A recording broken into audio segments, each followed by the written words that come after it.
สวัสดีครับผม Hello everyone. Welcome back to Professional. This is Phoenix, right? And we are back for getting into the case. And I think this is the last trial day to finish this case. So let's see how it goes today. If you like what you see, don't forget to follow the Tribulations to go into the game. So last week we did some more investigation about what happened to two locations actually. So our client is in the KB security and the one who stole our is in the expedition, missing expedition. So now today we're gonna solve everything. So we're gonna finish today's episode 2 case. So let's see how we can go. See.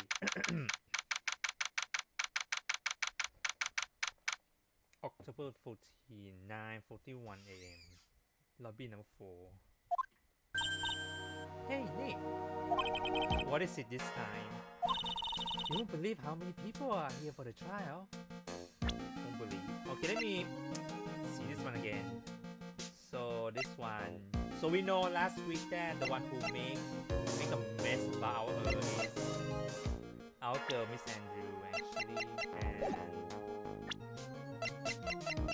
we have wallet, farm one, and security guard, card, photo of this, and Kane. That death was around 1 a.m. He got a blunt object. Run the light, and security guard. No fingerprints on it.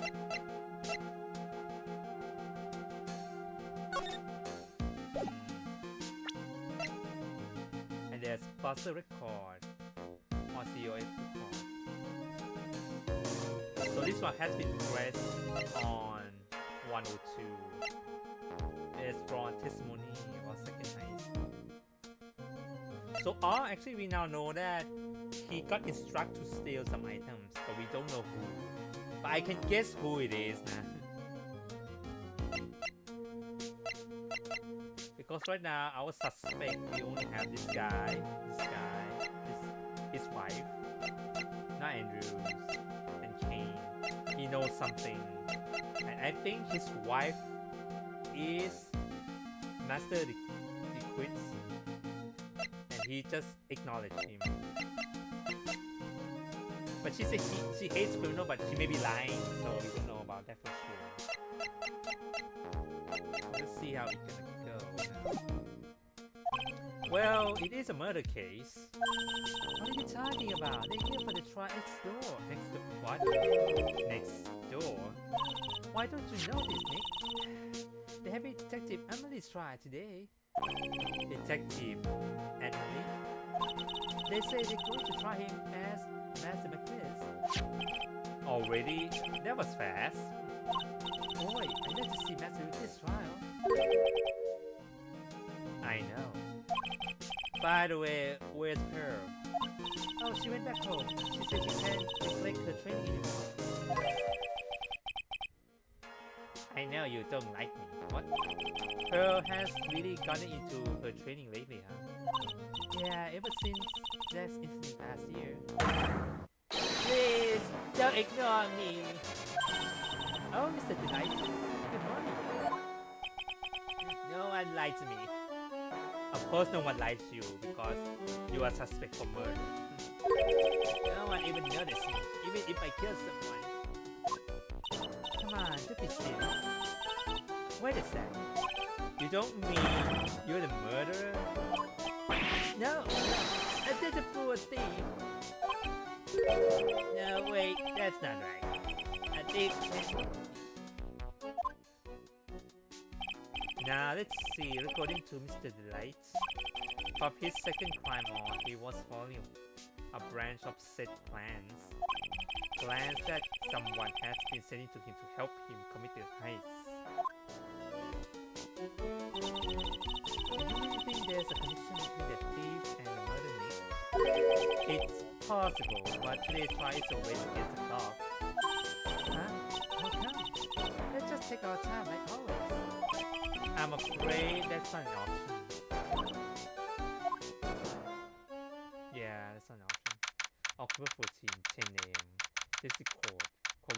6. Call this 9th session for the trial of Mr. Ron Delight. The defense is ready, Your Honor. Go away. Preparation is the last refuge of the weak. Okay, settle down, everyone. Let's begin with your opening statement, Mr. Goddard. He got the judge in the palm of his hands. Yet again. Ron Delight is simply too young to be sentenced. That's all. I'm afraid I have no idea what that means, Mr. Goddard. And you need to get out more, Your Honor. Life is war, but that is exactly why you must be more precise in your wording. That's all my statement means. You understand now, right? Yes. Well then, let me briefly summarize the detail of this case. Wow, the judge is taking charge like he knows what's going on for the change. The victim is Ken Borod, CEO of KB Security. His body was found safe at approximately 9 a.m. on the morning of the 13th. However, the time death was estimated as 1 a.m. of the previous day. And that's when our little lost kitten dropped the ball. That little lost kitten is of course the defendant. Wait a minute, Mr. Goddard. Please call your first witness.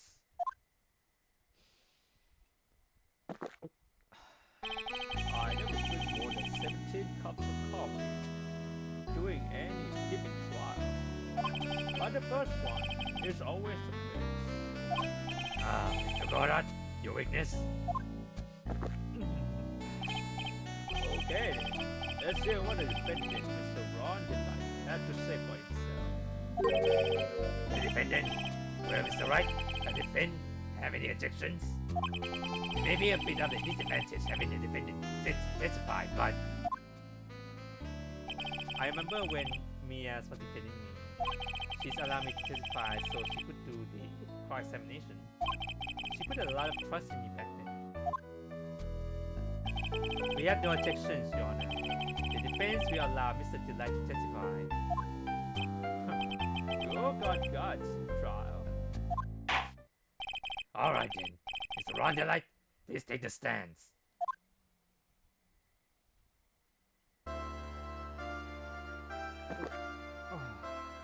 You did it, don't you? Didn't you? Yes.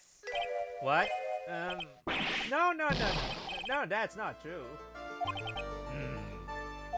For a moment there, I thought we set the record for the shoulders forever.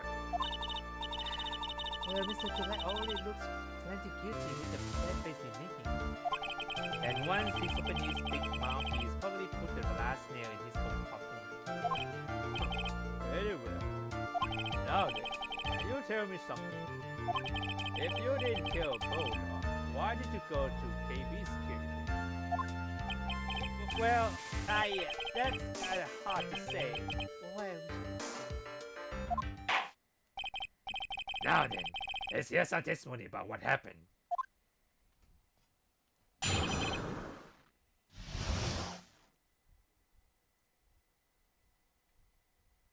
okay, give me a second.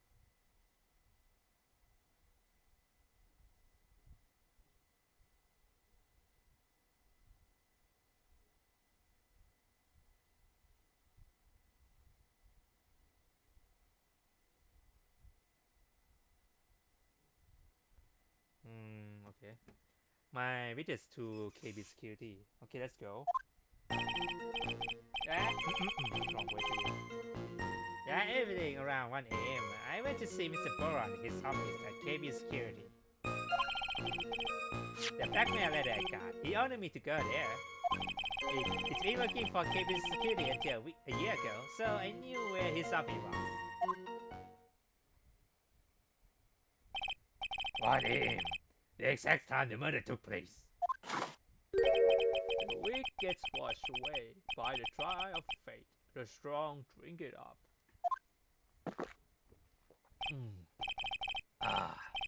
It's bitter today too, just like my destiny. You never knew that from the way he's clocking it down. Mr. Wright, your cross-examination, if you please.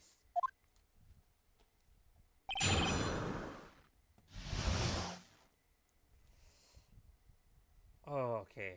KB security. Let's see, let me save first. Okay, let me hear him first. Oh, 1 a.m. I want to see if he's golden. 1 a.m. Huh? You absolutely sure about that? Yes, that's what my watch said when I was entering the CA office. No. Actually, I'm not really sure. My watch was slow and my internet clock was 1 a.m. The exact time the victim, Mr. Bora, was murdered, correct? It's too late for a coffee date, that's for sure. Blackmail deck by Okay. Did order you there? It was the first time I get a blackmail letter that ordered me to go somewhere. Does that mean you're getting another blackmail letter then? Oh, of course. They say things like stealing this or take that. Stop. Why don't you save those for later, Mr. Delight? Please don't say more. Now, what should I do? So what did the blackmail letter in question say? It says to bring $50,000. Money, a perfect motive for committing murder. Oh, but wait! I never intend to pay that money anyway. No, don't. Oh, is that right? After all, he has nothing to hold over my head. I have nothing to be afraid of. An important point indeed. Witness, let's have that to be your testimony. Yes, sir. A multi-month sleeper in outer space has a better chance of survival than I do. The blackmail thing scared me. It wasn't going to cost control. Really, it doesn't cost anything. Just what were you being blackmailed about anyway? The blackmail letter say you don't want your identity revealed, correct? I'm sure it was referring to the whole Master McFee's thing. But I wasn't worried. Mr. Bora didn't have anything on me. He did? Anyway, I don't care what anyone say about me. Just as long as Denise believe in me. So that's why Mrs. Delight didn't believe he was Patrick McFee's. That's why I knew they were just hollow threats. I've been working for like a year. You used to be a security chief for KB Security, right? Yes, that's right. A security chief? You? And yet, a year ago, you were fired without notice. Revenge for the old grudge, a perfect motive for murder, wouldn't you say? This isn't good. Maybe I should change the subject.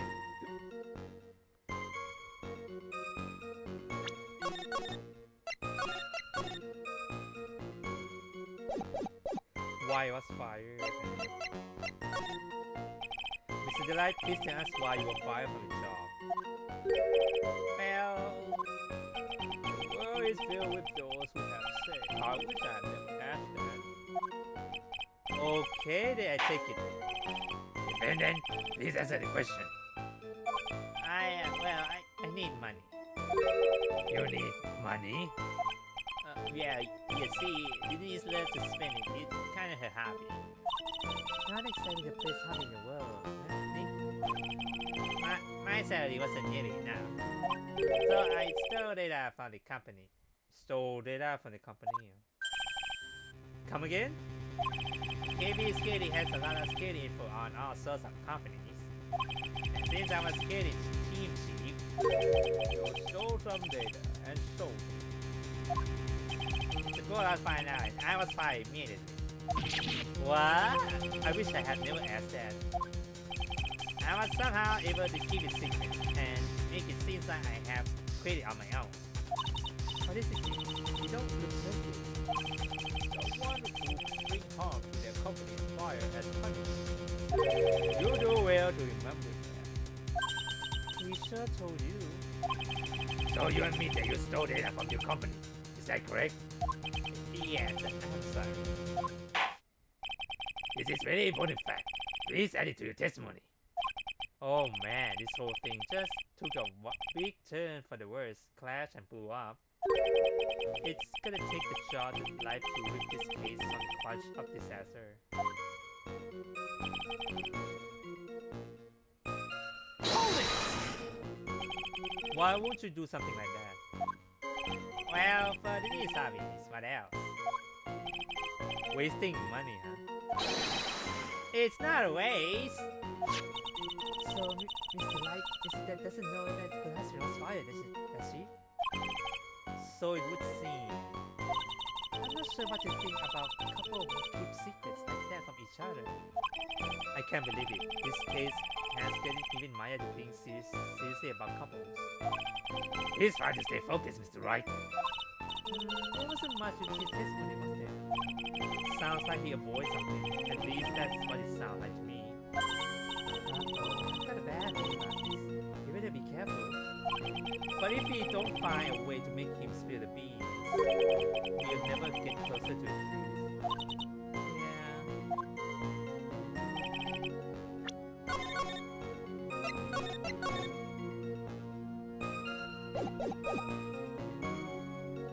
Hold on, so camera data, no, not this one, not this one. So this one doesn't involve this. It says if you don't want your identity revealed.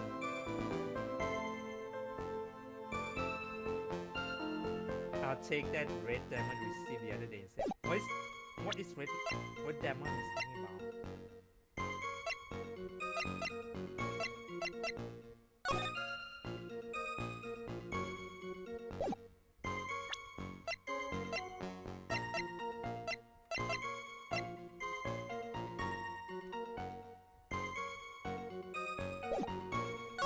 The blackmail guard is still there. The blackmail 13 scam me. It wasn't going to cause me trouble. It didn't mean causing trouble. Why you go then? Why? Okay, let me try this one first. See if I got it right.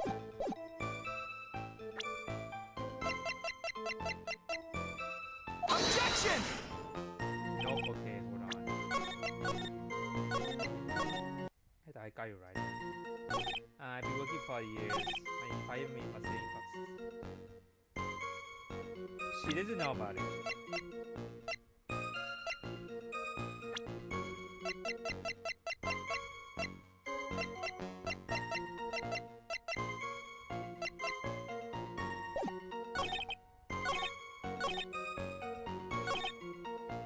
It wasn't going to cause me any trouble. Okay, Hold it! hear that one again.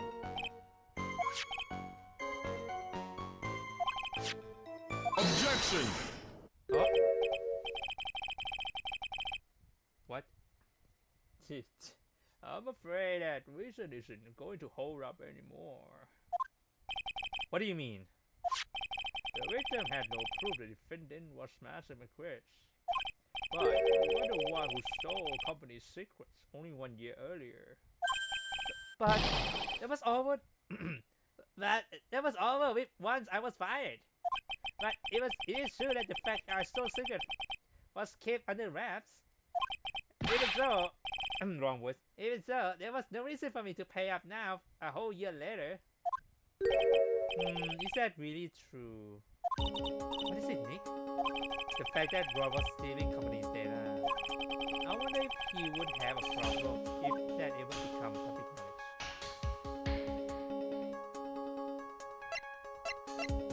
I mean, he would, actually.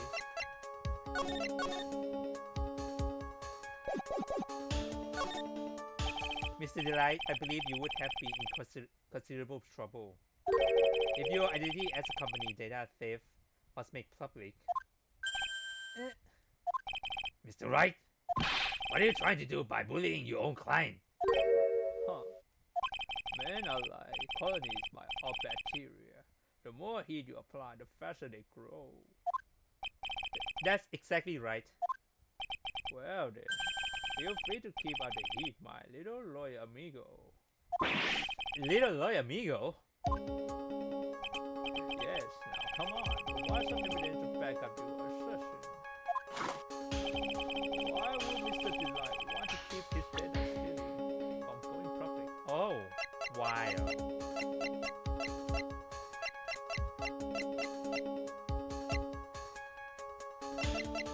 I don't have. Oh god, I don't have that information.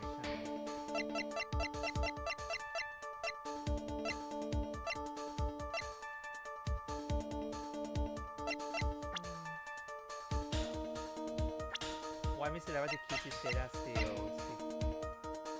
Wild.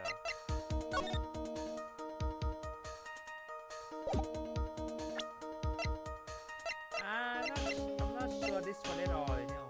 My head's a part of it.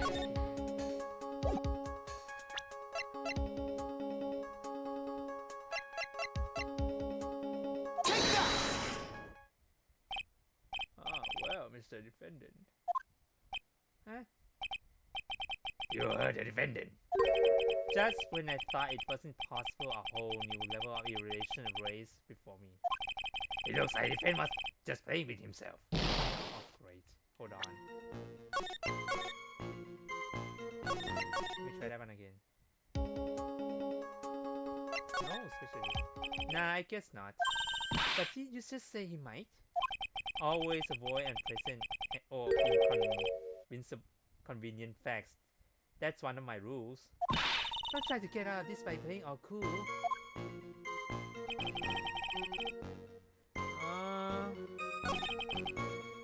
Hold it! Why would you do something like that?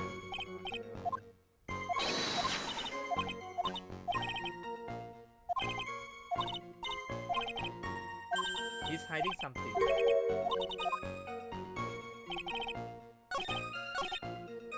Hold it! Objection! Let me try that again. I'm afraid that reason isn't going to hold up anymore. What do you mean? The victim has no proof the event was. But you were the one who still. Okay, hold on. Maybe... Let's throw this one up again. Mr. Delight, I believe you would have been in considerable trouble. Ah, Lycon needs some bacteria. Blah, blah, blah, okay. Well then, feel free to keep up the heat, my little loyal amigo. Why would Mr. Delight want to keep his data stealing?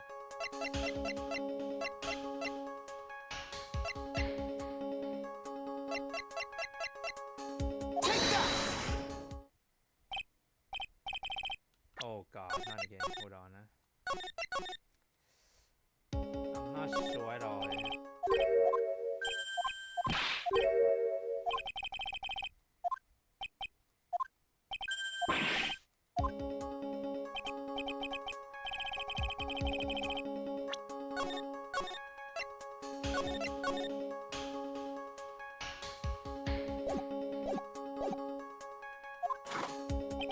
Why would he want to keep?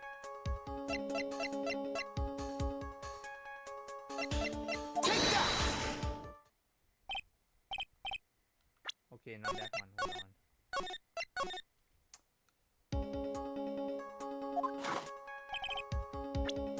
Wild.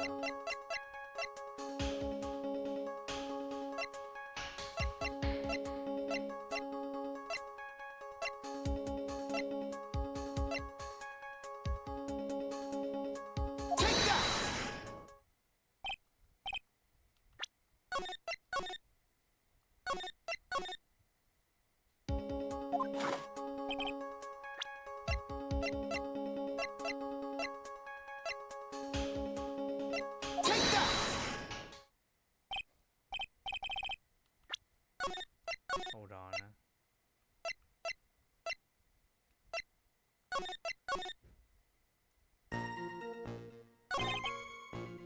Hold it! Use species. Yeah, you go. I better this. Okay,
Objection!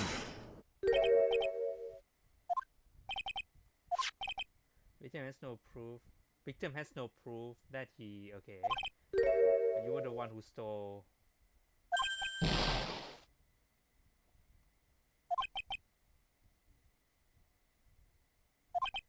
Oh, there was no reason for me to pay up now. Is that really true? I wonder if he would have trouble if he would.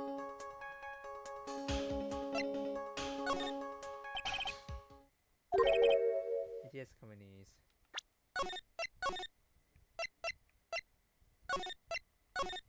Let me try that one. Why would he want to keep his data stealing?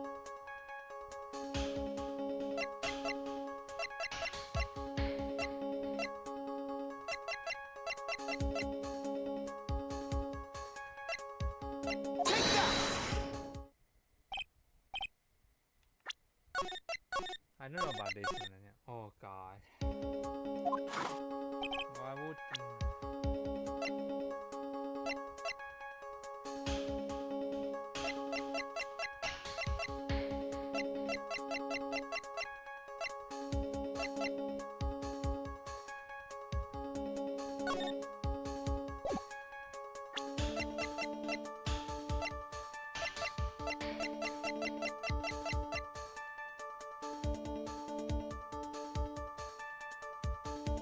Why would you want to keep give me a secret?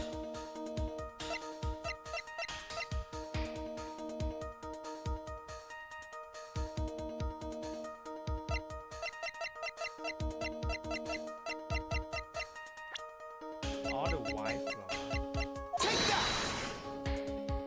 Ah, there you go. I got it right. It's about Miss Delight, right? If I remember it right. Okay. I was wrong. Never mind. Mr. Delight, what you say just now doesn't match what you told me yesterday. Eh? What doesn't? I think you must have been scared, very scared, of having a certain person find out your secret. A certain person? Miss Denise Delight, the defendant's wife. Nah, but listen to me. My Denise, she's... Looks like if I just sit back and relax and find your end before you truly begin. Hold on. Yes, we know. It was all your wife's fault. What do you mean? Mr. Delight stole company data to pay for his wife's spending habit, for which he was fired. Unable to pay his own wife, someone used his dirty little secret to blackmail him. And that is how this murder came about. Oh. No, everything is failing neatly to the place for him. Don't talk about Denise like that. Or you'll be sorry. Well, it seems that we learned a great deal of things here so far. What do you think, Nick? I didn't find it was possible to get so thoroughly whipped in just 20 minutes. Clearly, there was sufficient motive for murder. He stole data from his wife, and he killed to protect his secret. A family man who cared just a little too much. The motive is clear. Let's move on.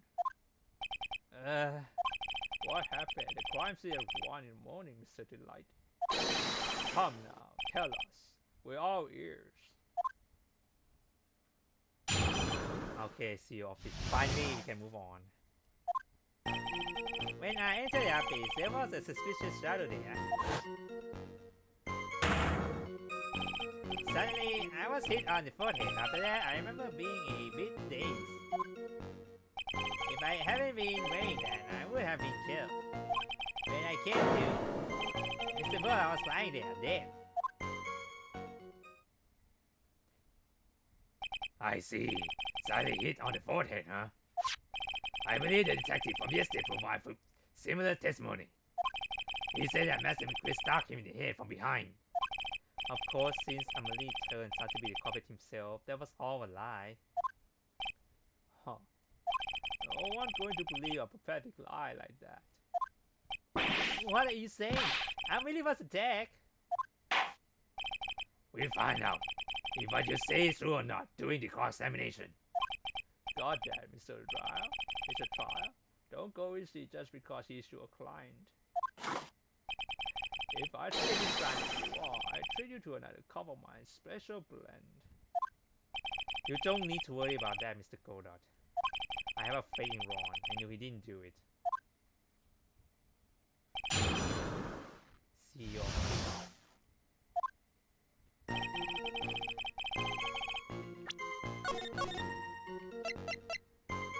Safer bitch. When I entered the office, there was a suspicious shadow there. What it look like? Who was this suspicious shadow? If there was 1,000 of me and I even know one, I tell you, trust me. He is touching all our questions and not helping us win this case. Okay then, how was the victim, Mr. Porter, at that time? What do you mean by how was he? Was he already dead? Was he still alive? Maybe he was the one who hit you in the first place. That's a good question. What do you think? Really, Ron? You're not helping. Forget it.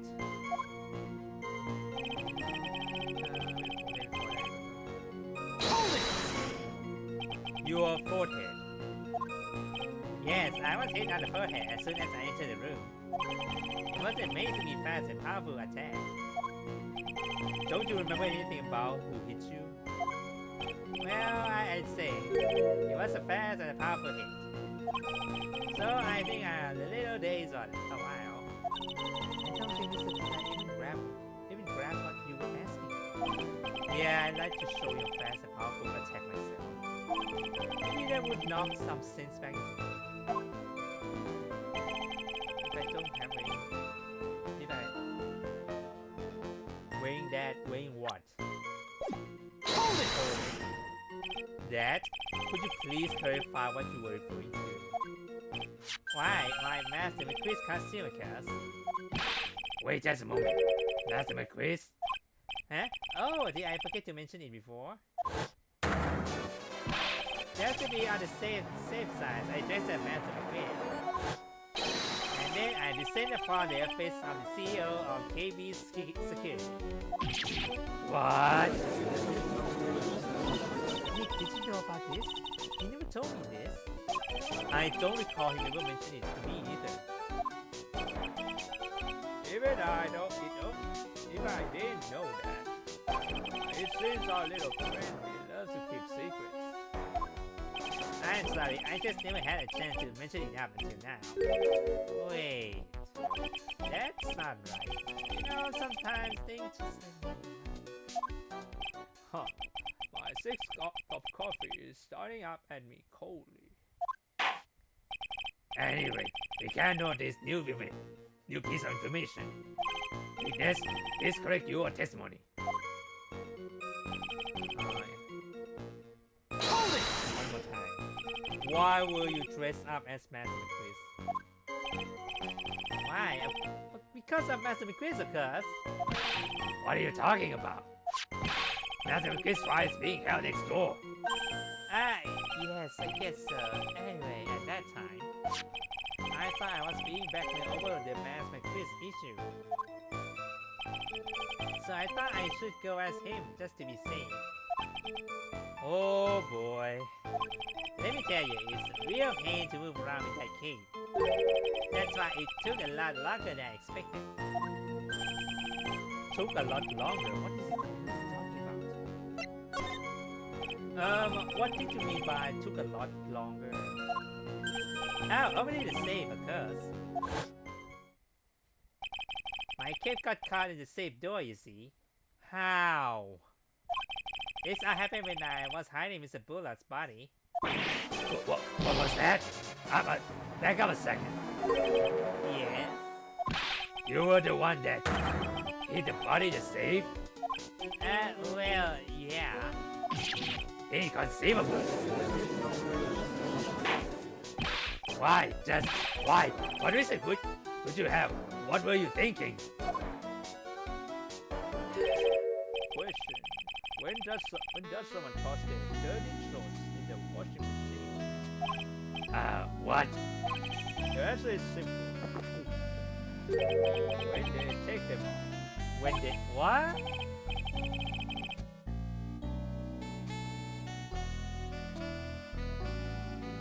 Hold on.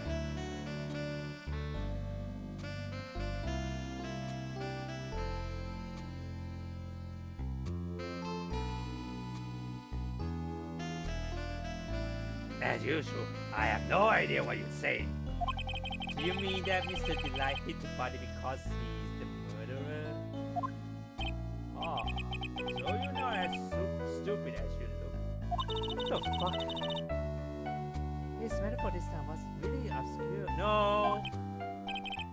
Mr. Wright, you don't mean that you knew about this whole safe business, do you? Well, yes. Why am I the only one not in the loop here? Weakness, make sure you add this to the testimony. Yes, sir. Uh-oh, looks like Stormfront is moving in over the fair weather, Judge.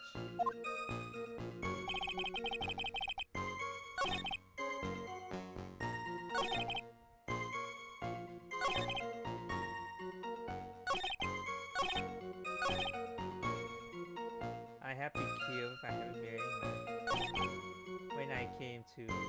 Hold it! When you came to. Yes, I was passed out in the corner of the room.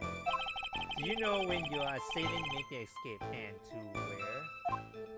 I am afraid I don't really remember. Huh? Once they hit me, I lost all track of what's going on. I think that's when they make the escape. Huh. That's certainly a convenient story for you, isn't it? It certainly is, isn't it, Mr. Wright? It almost sounds practice.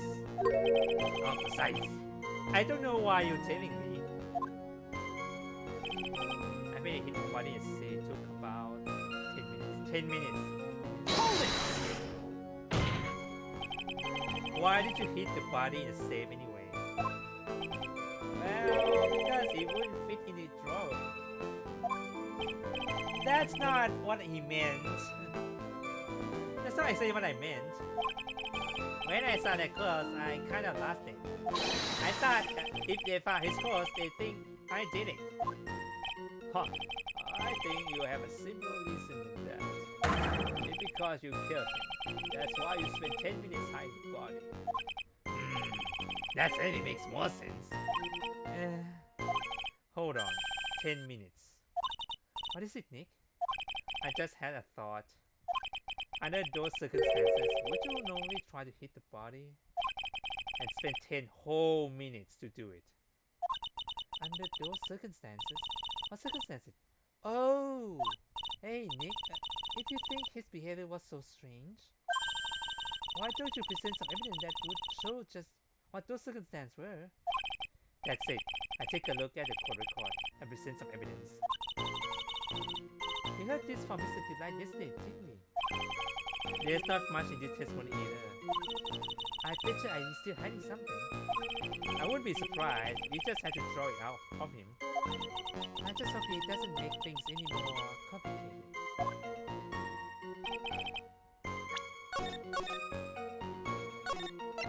Hold on.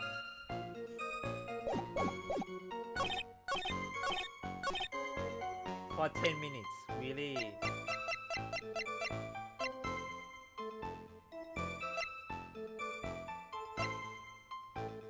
Why you took 10 minutes to hide the body? That doesn't make any sense.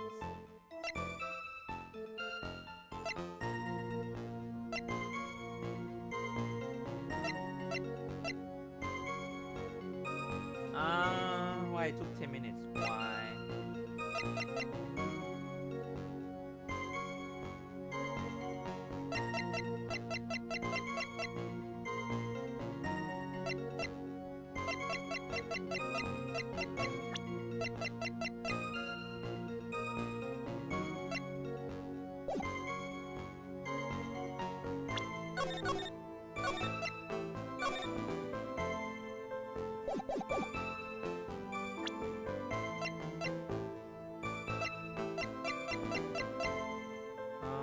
Find KB's No, not the wallet because he didn't find the wallet. Are you trying to find the wallet? Objection! Nope, okay.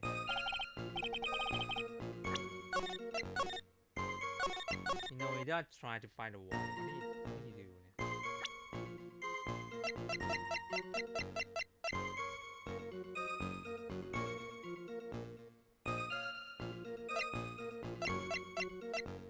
Objection! Ah, this one, of course. He might press the button. Your Honor, could you please take a look at this record? And what might this be? The record for the emergency buzzer that connects to the CEO office to security. If the button in the office is pressed, a security team is supposed to come running. Uh-oh. And according to this record, the buzzer was pushed once at 1:02 a.m. What? If Mr. Ron Delight truly was the murderer, he would have ran as soon as that buzzer sound. After all, security guard would have been heading his way. Objection! Huh. Let's remember who we're dealing with here. He probably had no idea a security person could. No. Go down. This is where you're wrong. Objection! Up until 1 year ago, my client was working as a chief of security. There was no way he wouldn't have known about them. Objection! But as it turns out, the guards never came. There was nothing more than a coincidence. The fact that the guy was a pathetic loser who had just getting punched in the face by his ex-new boyfriend and wasn't anywhere in the vicinity was not something Mr. Delight would have known. Objection! Again, remember who we're dealing with here. It's a show bit that Mr. Delight didn't even notice the process going on. He noticed. Objection! This buzzer is extremely loud. There is no way he would ignore something like that. If he has been cautious, that is. Cautious? What do you mean by that? Alright,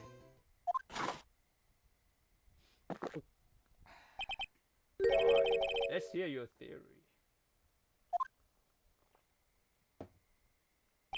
Recall the defendant's testimony. The moment he entered the victim's office, someone attacked. Mr. Delight said he feels dazed. I'm willing to wager that he was knocked unconscious for at least a few minutes. Unconscious? So he fainted? He fainted? That's why Mr. Delight didn't know that the buzzer had sound. And that's why he thought he had time to hide the body. So, what are you trying to say? Mr. Delight was knocked out and the buzzer went off soon afterwards. Now, unless my client was able to hit the buzzer while he was unconscious, it can only mean that there was another person in that room. That's right, whoever it was, they knocked out Ron Delight and then pressed the buzzer. Order in court. So right, this is... Objection! This is preposterous. It was this kid. Ron Delight is the one who killed Ken Bullhorn. Objection! Then who pressed the buzzer? It was the victim, of course. He pressed the buzzer when the defendant attacked him. He didn't die right away. He must have held long enough to press that button, to push that button. Eh?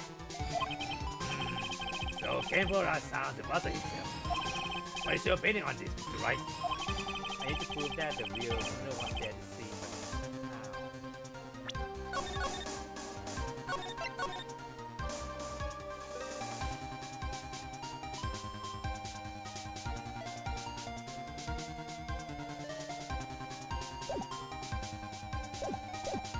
Okay, how you was there?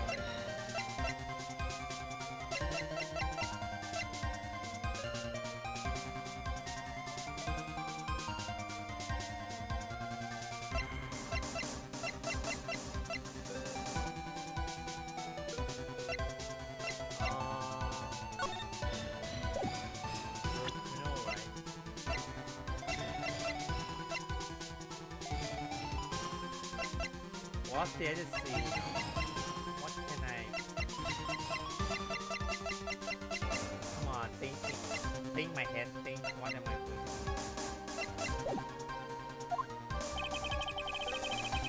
I can prove that it wasn't Kane Bodon who sound the buster.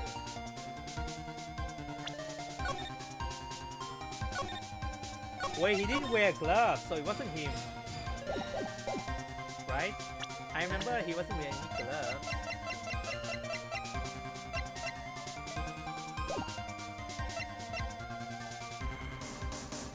Yeah, I can prove it. The defense opinion is this, Your Honor. This piece of evidence proves that it wasn't the victim who sounded the buzzer.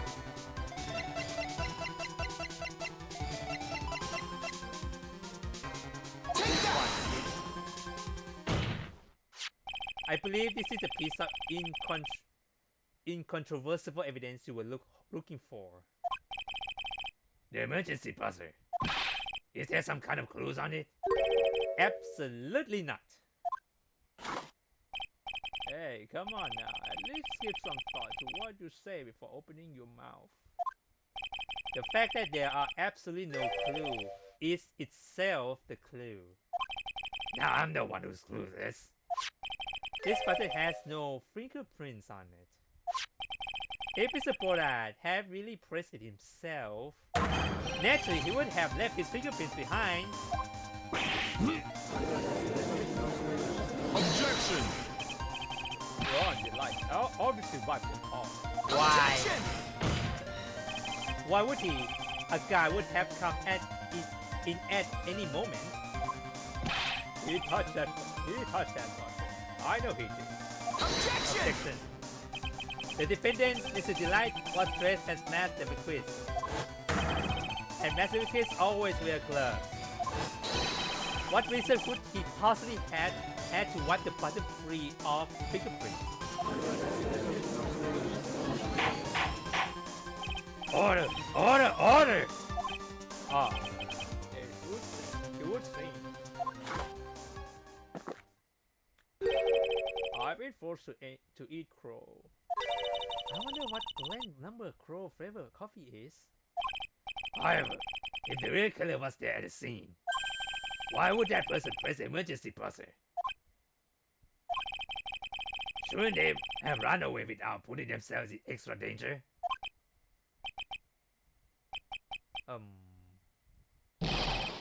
What with this awkward silence all of a sudden? Huh. It looks like you fresh out of patrol tricks. They aren't too unique. Just give me a minute to collect my thoughts. The real culprit killed Mr. Bright around 1 AM.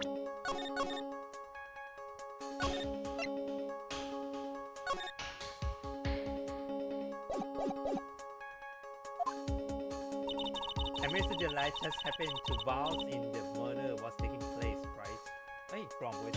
And Mr. Delight just happened to walk in when the murder was taking place, right?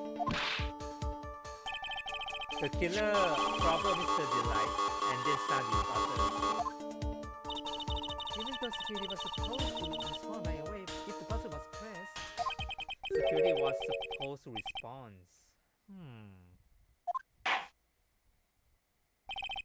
Time's up, Mr. Wright. Let's hear what you have to say. Okay, let's say first. Very well then. Oh, you got some guts. I like that in an opinion. Why did the real killer sound the emergency buzzer? Why, right? And you think it's carefully. They didn't mean to cause Kirika to find out what it did.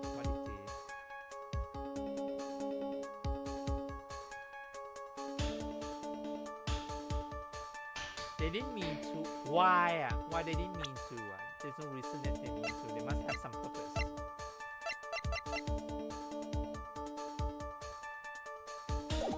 To cause Kirika. Maybe to cause Kirika. To find out what it did. No, the more logical one is this one or this one. They didn't mean to, but it doesn't make any sense why they didn't mean to. The killer knew that if they pressed that button, a guard would come running. And that was exactly what they wanted. Do you mean to say that the killers got the guard on purpose? Yes, although as it turns out, he never showed up. Because he was getting his spot clean at the time. Oh, what a touching story. You are saying the killer has a change of heart and called the god to get himself in. No, I'm not. When that buzzer sound, there were 3 people in that office. The victims being Bernard, who was already dead. The defendant Ron Delight, who was out cold. And the third person, the real killer.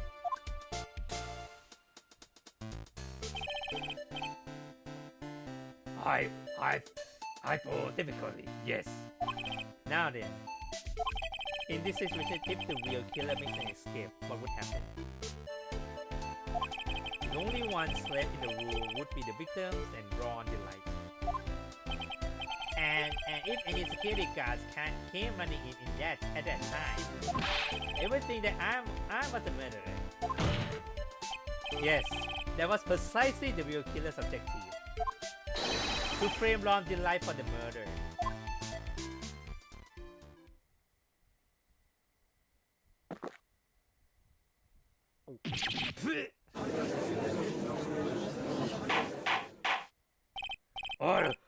Order! Ah, it would seems. I've been made to eat my words once again. Actually, you've been made to do a split take with a cup of coffee. Is it right? Who was it? Who was it that tried to blame me? Wait a second. I'm the one and only Master McChrystal. Nick, you mean the real killer is... We're going to track that person in here right now. But who is it? I don't have any solid proof yet, but think about it. The killer knew Mr. Delight and they also knew that he had been called to KP security that night. Yeah, he knew too. So the killer used him to execute a well-crafted plan to murder Kane Goron. Now then, let's hear your accusation, Mr. Wright.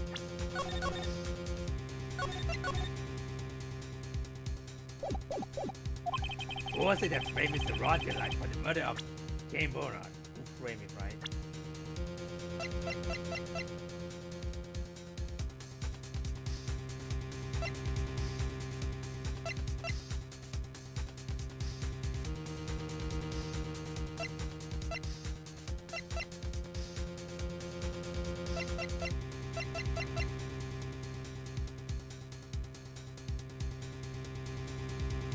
Someone who knew about...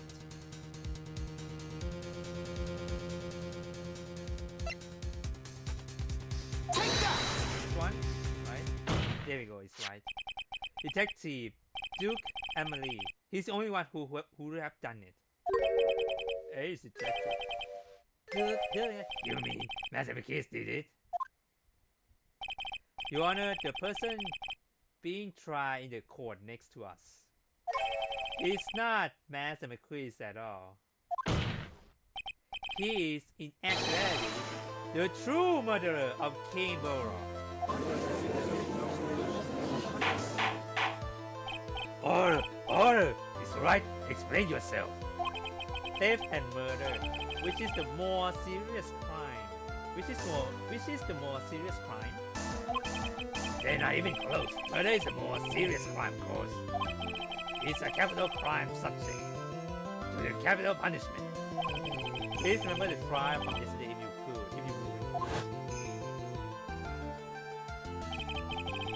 When Duke Emily confessed, there was a huge commotion in the courtroom. Of course, a famous detective from Sun Mass.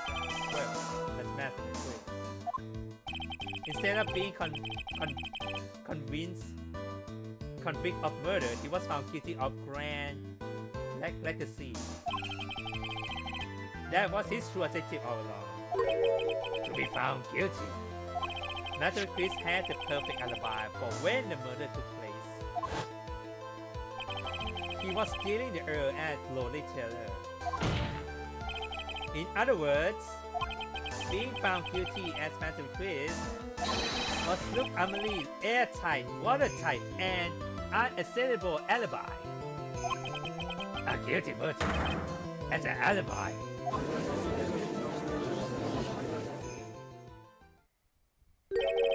You know, it's almost time. For what? For Luke Emily verdict, it was pretty simple trial after all. If we're going to stop this trial and stall that one, we need to do it now. Of course, that assumes you have proof that the detective was the one who committed the murder. Oh, we have evidence for that. It's not the Earl for sure. From it could be this one. It's every year.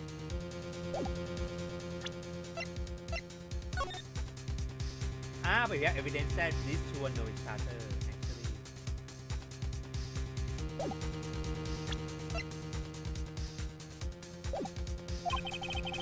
Mr. Luke Amelie trial has indeed attracted the attention of the entire country. If he were to intrude and fail to provide adequate proof of his true crime, Mr. Delight would be left with no ground for appeal. Am I really sure about this? Bet we only do with your life that Mr. Light, I believe in you. Mr. Delight.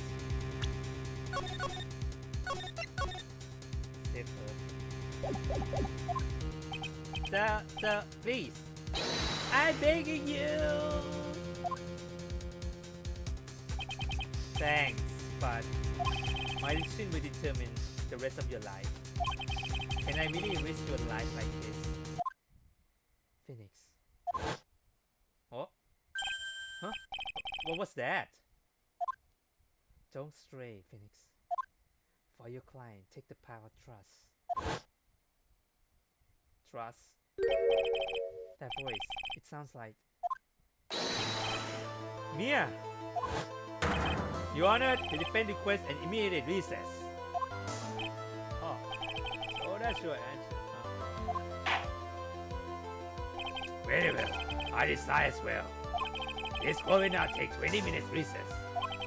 Mr. Wright, when we return, please summon Mr. Duke Amelie to the stand. Yes, Your Honor. October 14th, 1845. Well, Sir Detective Emily. Give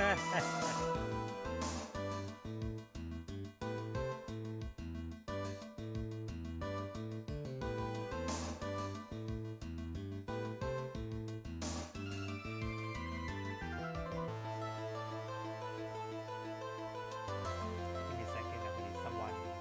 Actually, someone next to me about some. Give me a second. I'll be back. Give me a moment.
I have to say, Mr. Kane, you have performed splendidly.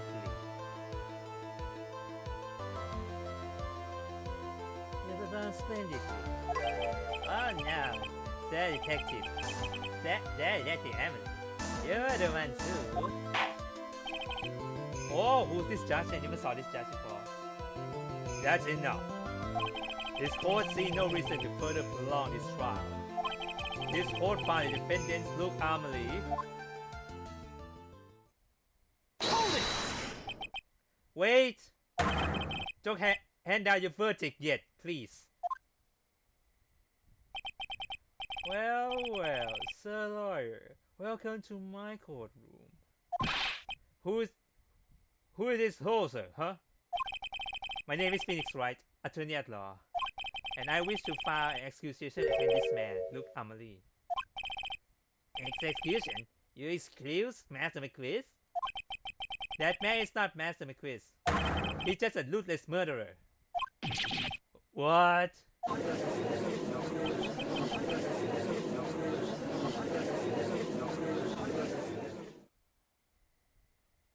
Yes.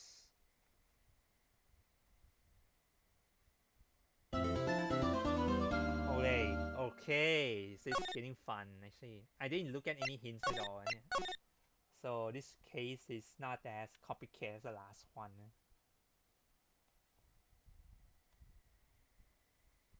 Alright, let's go. Let's finish this case once and for all. October 14, 12:14 p.m. Lobby number 4. My sis? I could have swore I heard Mia's voice. So then she's still alive. Inside your heart. Nicky boy. Oh, Mr. Light. I'm sus about you right now. Sus. Very sus right now. Is it true that Teddy is the real killer? To be honest, we don't have any definitive proof. But he's the only one who would have done it. But wasn't he at the Bloody Tailor that night? Not to mention, we don't exactly know his motive. And why would he want to kill Kane Bronner? Whoops, it's almost time. Better get back to the courtroom. I need to find some solid proof. And it's gonna happen sooner rather than later.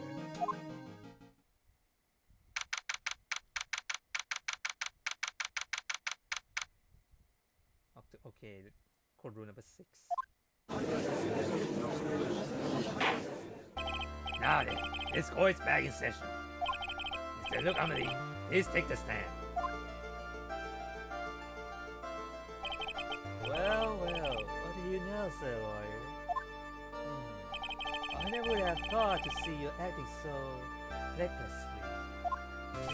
I wouldn't let them hand down your verdict just yet. Not when it would have given you your perfect alibi. Alibi by the name of Master McQuiz. I'm sorry, I'm afraid even the great Luke Amelie has no idea what you meant. Of course, I have been in the next courtroom ever since 10 o'clock this morning. I'm afraid there's no way I would have known what's been going on in here. You'll be in the defendant's seat all day long, correct? Being tried as Master McQuiz. Indeed, he truly tries play to fool the ignorance messes. Not only did the poor fools ask me to protect their valuables, they even gave me a generous reward on returning their own property to them. Take this red diamond ring.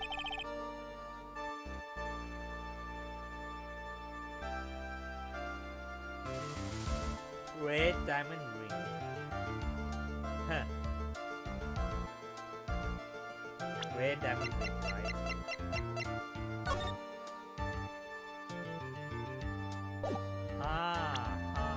Right. Take this red diamond ring that sparkle upon my divine finger, for example. So you continue to insist that you are in fact Master McQuiz? Of course. Wait a minute. Look, Amelie. Let us begin with this simple question. On October 12 at 1 a.m., Ken Boda was murdered. Where were you at that time? One without knowledge lacks even the knowledge that he would be ashamed of himself. But don't worry, I will not hold it against you, Sir Judge. Thanks. All right, Mr. Armory, the night of murder, speak. We are all ears. As you wish, Sir Prosecutor.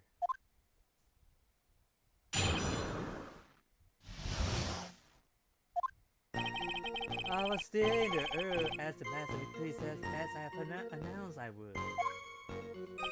I had more than enough time to prepare. It was a practically easy job. Our photograph contained no words, but in this case, one turned out to be my weakness. The time which the camera captured Master McCrease was the same time as the murder. It seems the main point of discussion would be this photo of crime scene. Everything else up until now was all part of his plan. There has to be a secret to these pictures as well. Even the great Master McCrease cannot be in two places at once. Now then, if you excuse me, I have a verdict to receive. Hold it! Stop! Unfortunately, Mr. Emily, we still have to do your cross-examination.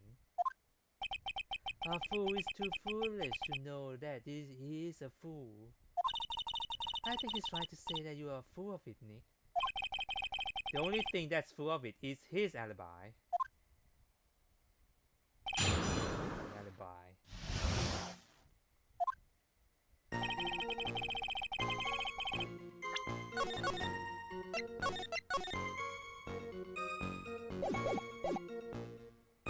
Mr. Earl, right?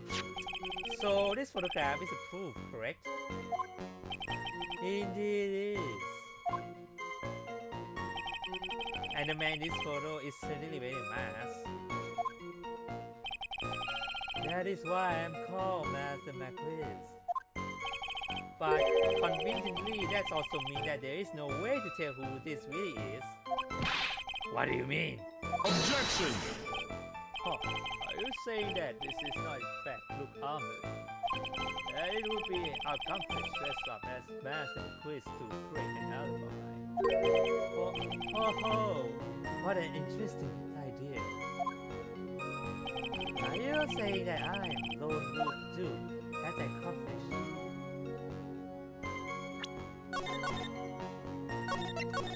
Oh, wrong one. God damn it. You know what? Fuck it.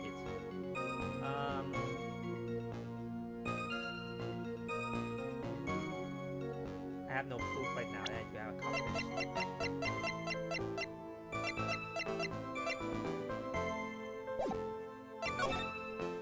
It looked unbelievable. Was pretty scary doing the murder. Then the masterpiece in this photo has to be the fake. Oh, the fake photo, yeah. Maybe the fake one.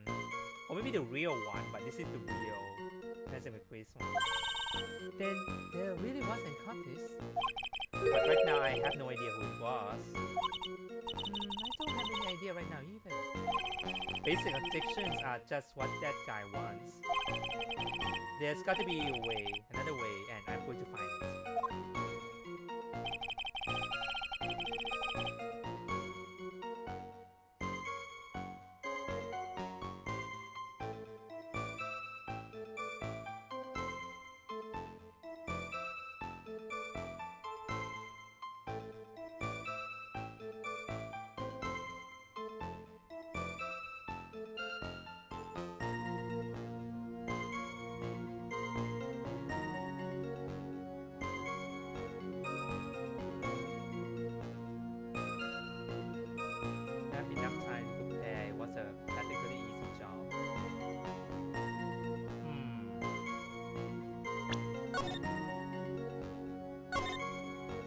Let's set this part because we don't have any evidence.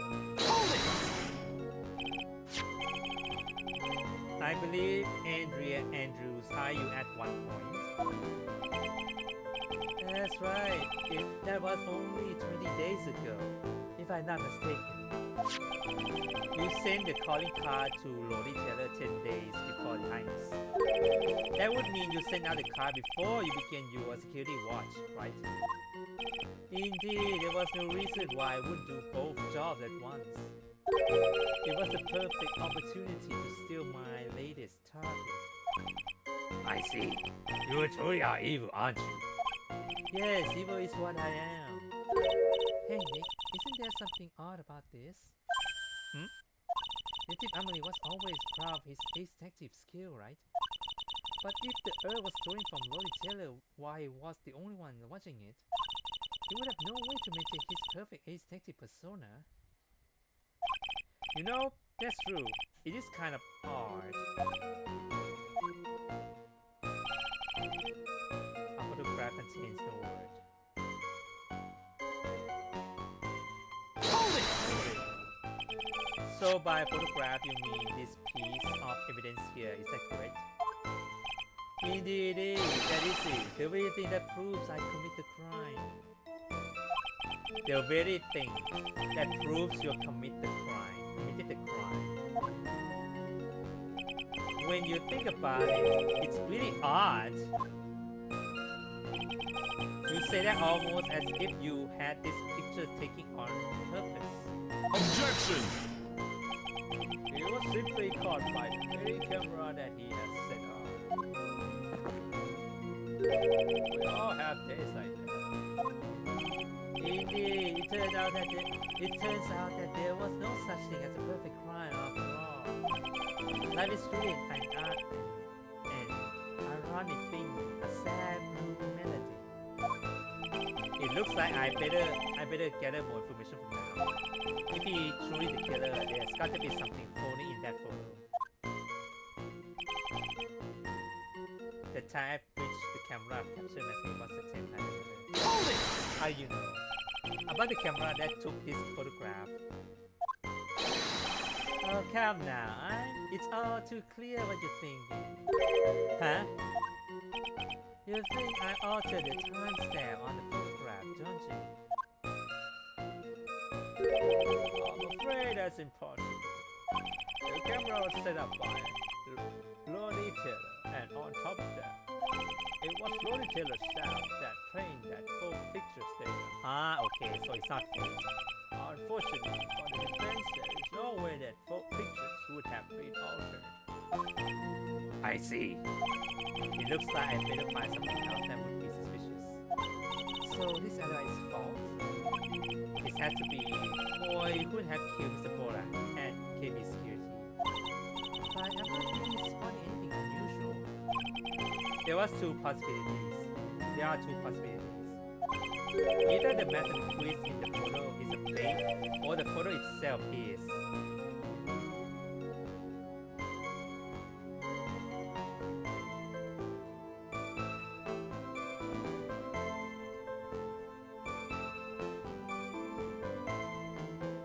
No, I think the photo is real.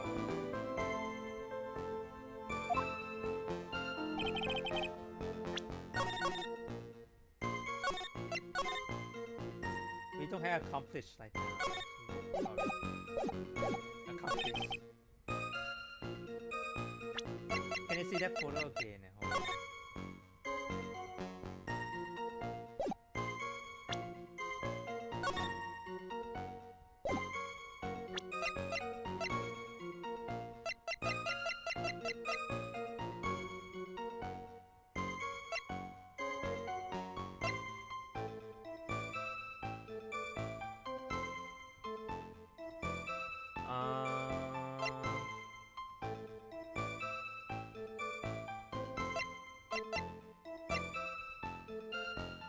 So the photo is not fake.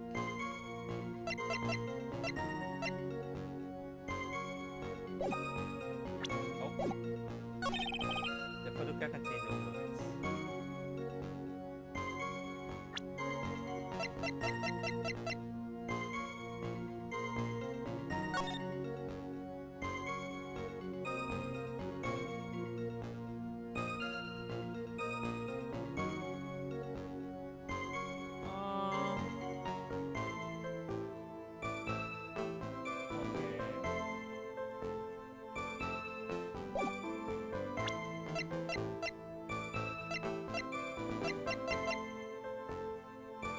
So we know that him and Mr. Delight and Emily was seen together once.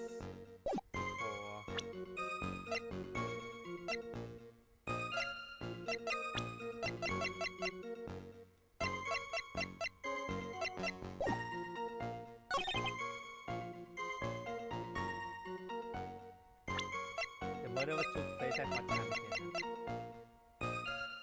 1 a.m. The murder took place midnight. This one's still at around midnight.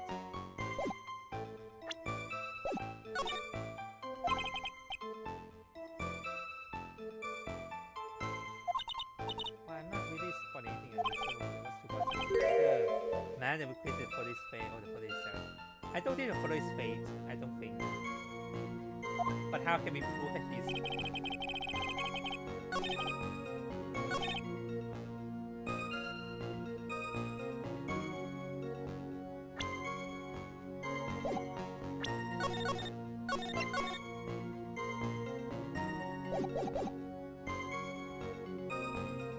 Hold it! Let me hear that again. So by look how you mean this specifically, is that right? Indeed it is. The very thing that proved I committed crime. Surely, even you understand by now. Slowly telephone by the camera, there's no way I could have tampered with it. That means I could not kill unless I have an accomplice. Come on, think long and hard about that night. The basement warehouse and that this picture supposedly captured it. It's got to be here. Isn't there something funny about this picture?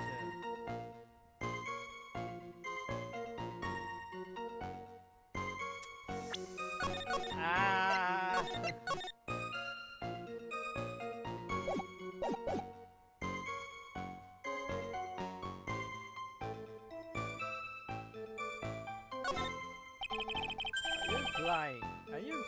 Are you implying that this picture is a fake? You bet I am. There's definitely something strange about this picture. We took a look around the basement warehouse that night before the thief took place. There was something in this photo doesn't seem to match my memory of that night. Very well then. Let's hear what you have to say.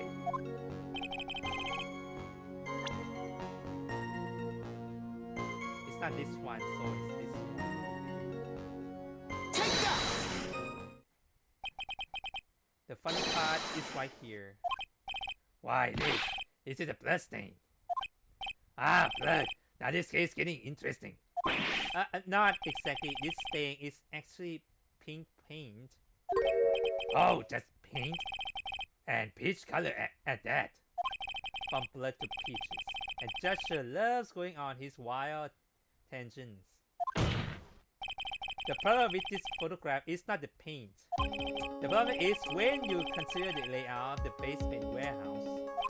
It turns out that something should be there. Now is nowhere to be seen. Ah. Well, Mr. Wright,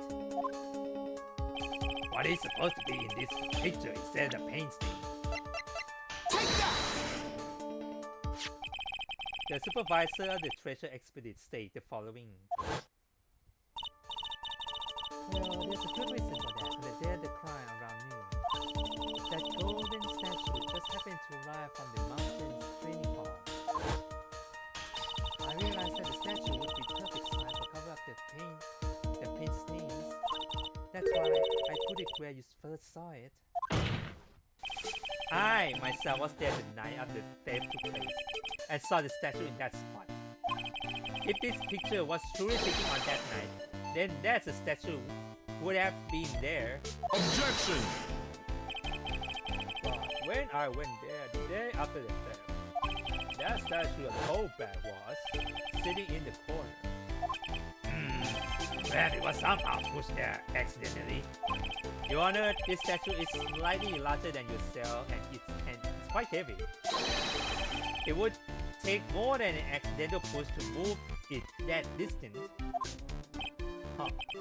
In that case, can you prove it? Can you give us the time as to why the statue was moved that night? Can you do it, Nick?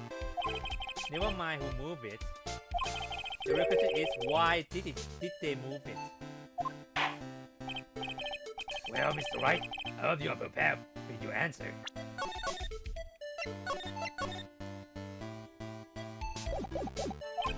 Now then, who was the one that moved this golden statue on the night of the crime? Cool.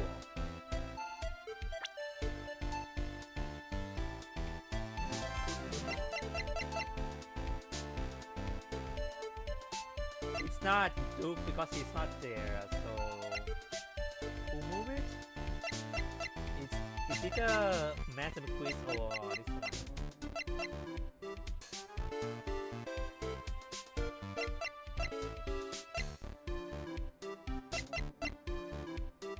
Either he or he moved it, but he couldn't be there.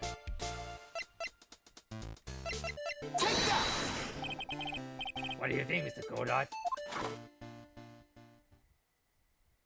A man should be able to answer his own question. That's what I think.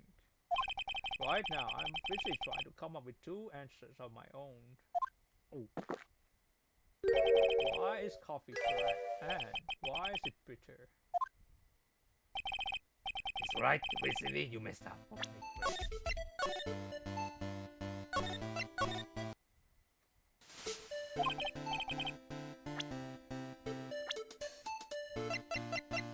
Alright. Take that! The one who moved the statue is none other than Luke Amelie. Come now, Sir Liar.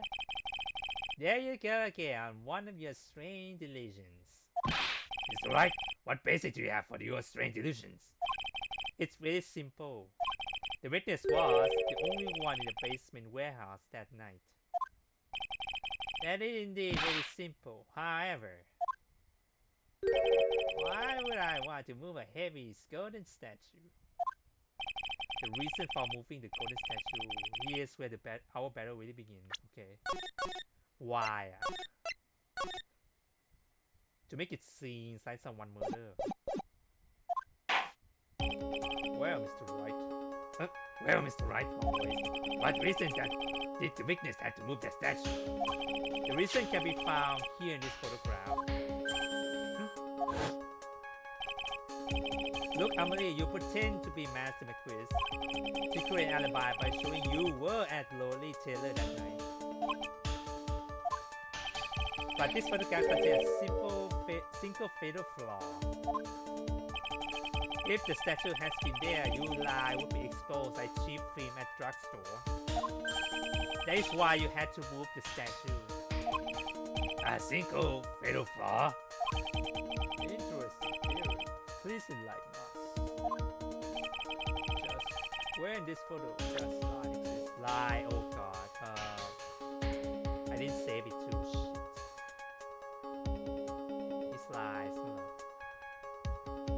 Blood stain. No. It's not him, right? Or this one, no. Take that! The lies is a Master McQuist. Are you saying that this Master McQuist is a fake? Huh. You know, I really wish you could start acting more responsibly. Huh? The current question is, why was the golden statue moved? So what possible connection does there be with Master McQuist's identity? Oh, buggers. Your face has old buggers written all over it. The penalty for you. Okay, hold on.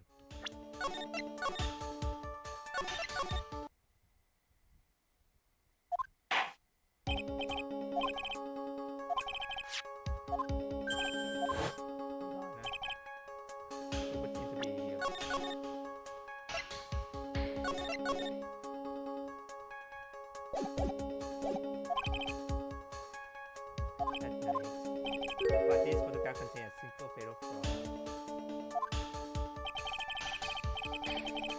If statue has been there, your lie would be exposed like cheap film.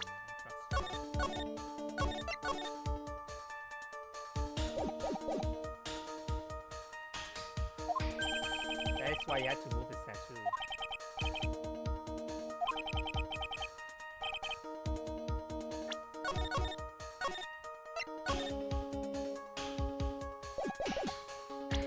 What? Oh, my brain.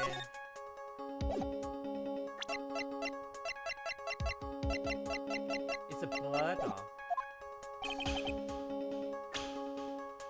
It's the Peter box for the blood.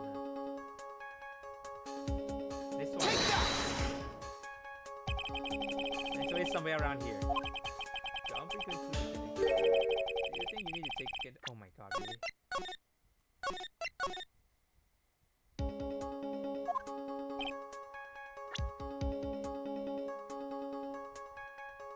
Take that! Here. The license code is somewhere around here. After a ship before goes, a half truth is a whole lie. Keep lying like this and you'll be on the one on trial. Oh man, now they're calling me a liar.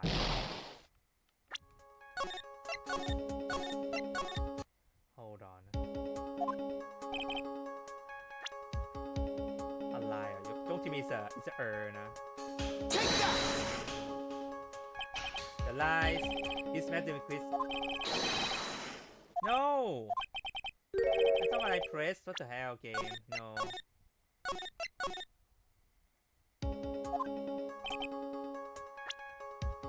The timing. You mean here? Take that! Naturally, the lies in this photo is the timestamp. What do you mean? There we go, I'm right. I'll tell you exactly what I mean. On the night in question, Luke Amelie went to KB security and murdered Kane Borod. Therefore, it's obvious. It would have been impossible for him to have been at Lolly Taylor at this time.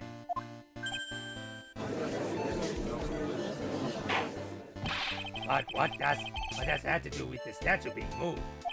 Remember, if you will, Your Honor, when was this statue placed beside the warehouse door? Well, The statue was taken down to the warehouse there at the clock. It was placed there in order to cover up the paint. Exactly. Luke Amelie have already decided on the time when he was going to kill the victim. And so in order to create an alibi for that time, he took this picture days before the murder took place. What the? Of course, the statue hasn't yet been brought down to the basement warehouse yet. ah, So on the day of the crime, Mr. Amelie must have been quite nervous. As nervous as a long-tailed cat in the rocking chair factory, so to speak. Why? Because something that wasn't supposed to be there had to be brought down and placed where it wasn't supposed to be. And that is why Luke Amelie has to move the statue on the night of the murder. He did it to make the room match with the way it had been in this photo. Ah! order, order! Miss Amelie, is this true? One moment, Your Honor. Have you forgotten this? What's that? The data from the basement warehouse computer. According to this, the camera did indeed go off on the night of the crime. Objection! Objection? It's true that the camera has been set up by the Lolly Taylor himself. However, the program used to manage the data was yours. That alone would have allowed you to tamper with the data.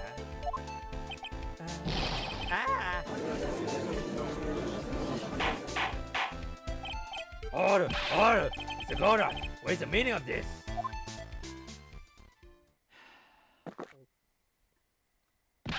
Gordon, I warned you about making me wait. Now put that coffee down.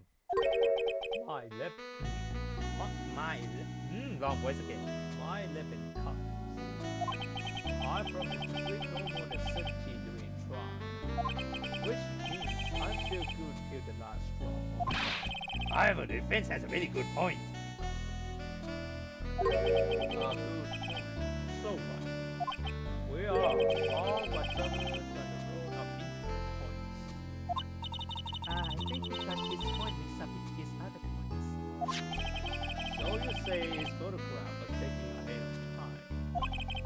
that the statue was moved in order to make it vanish. That's a very interesting idea.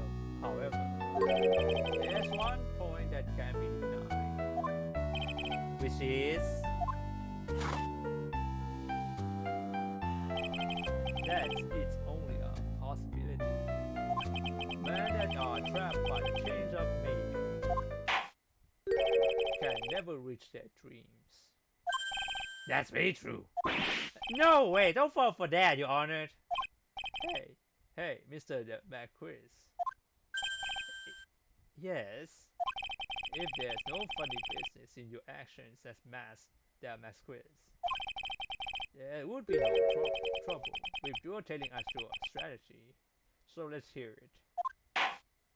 Yes, please provide this court with your testimony about your plan to steal the sacred herb.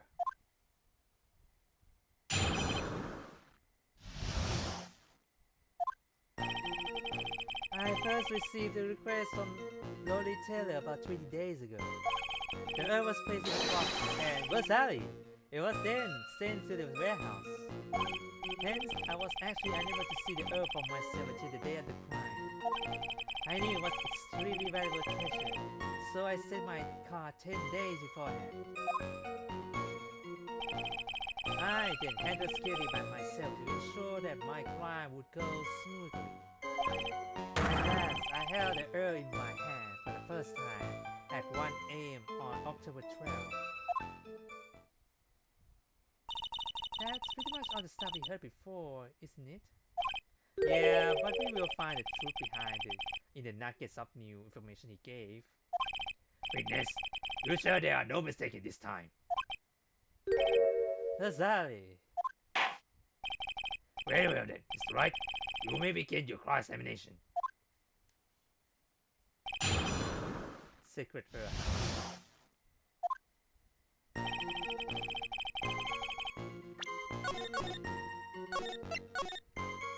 Save first. I first received a request from this. See that again. You were asked to guard the herb by Miss Andrea Andrews, is that right? Indeed, it seems that they have sensed my worrying reputation. I see Miss Andrews is still attracting the weirdos. You better watch out too, Maya. There was placed in the box and Rosario was sent to the warehouse. You mean this box? Yes, that's the pathetic box. The lady Andrew was especially taking with that herb. And she wouldn't let anyone into the store room, not even me. Interesting new tidbit. And someone actually unable to see it. Really? Not able to see it? So you're sure that you had never seen the herb before? Indeed. You may ask Lady Andrew to confirm for yourself. My security was focused entirely on the entrance to that warehouse. However, I, Luke Amelie, lets no information whatsoever slip through my fingers. I knew it was extremely valuable treasure.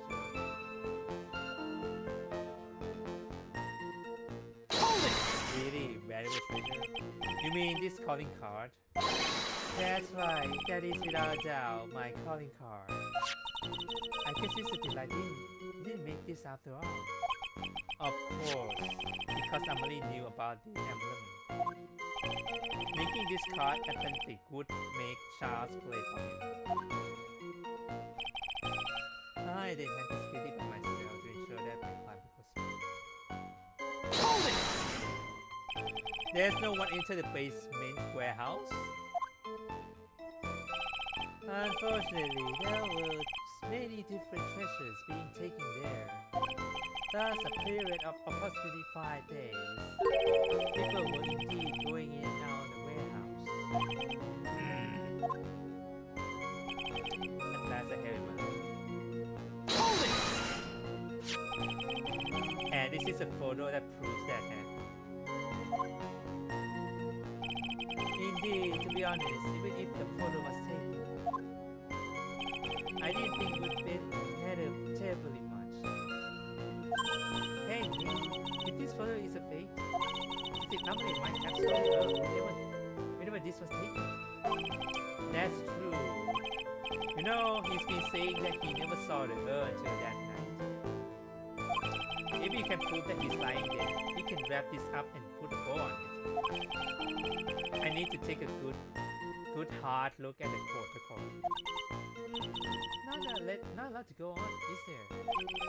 The detective been converting his tracks. There's only one thing we need to prove in this cross-examination. That he took this photo well before the actual crime.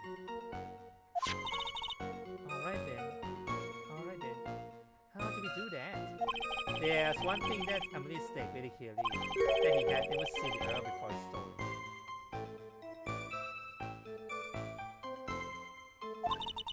We need to prove that he's lying.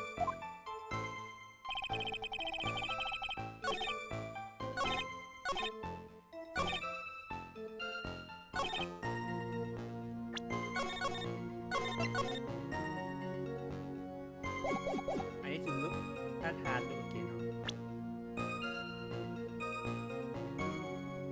But you're not holding your Earth, you're holding a box now, by the way. You say it's around 1 a.m., right? But it says 58. It's not 1.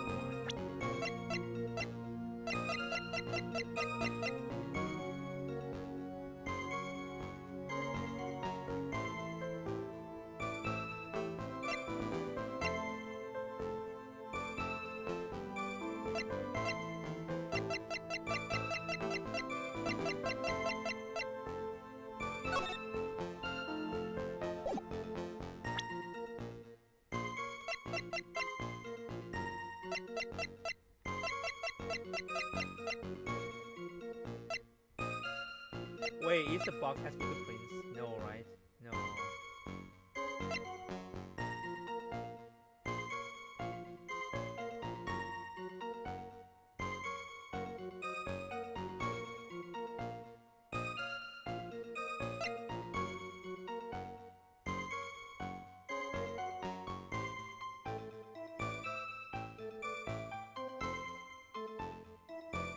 Broken and repair bandages were then replaced in its box.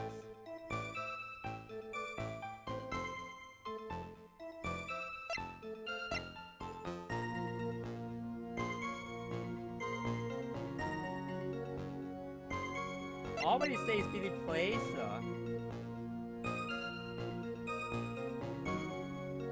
Objection! No, okay, hold on. I'm just making sure. Hold on.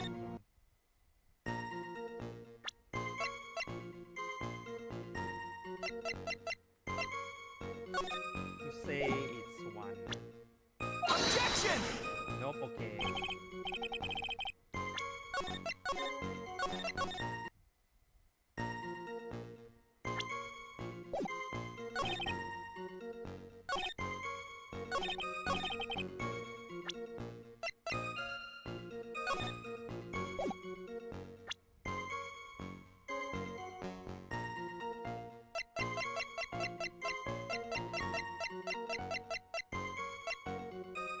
Objection! Nope, okay, hold on. Hold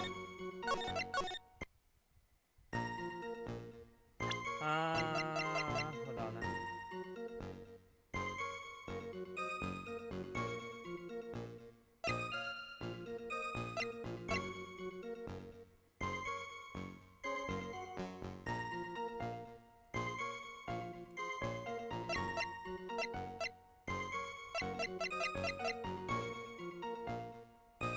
At last I hear my own.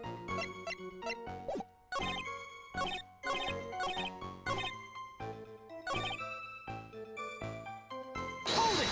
Let me hear that again. Magic box. Should we let him into it?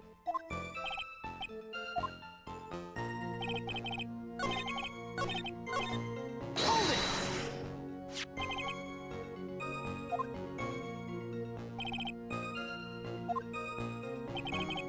Think very much. He would be saying like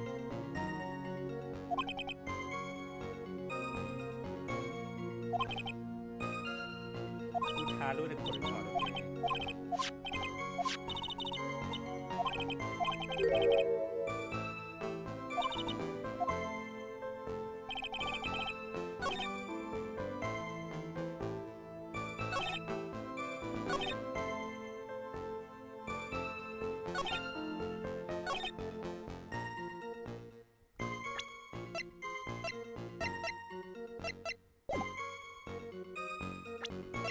Objection! Hold on. I don't have to go there, just keep being cover his tracks. That he took this photo well before the actual crime. That's what he did.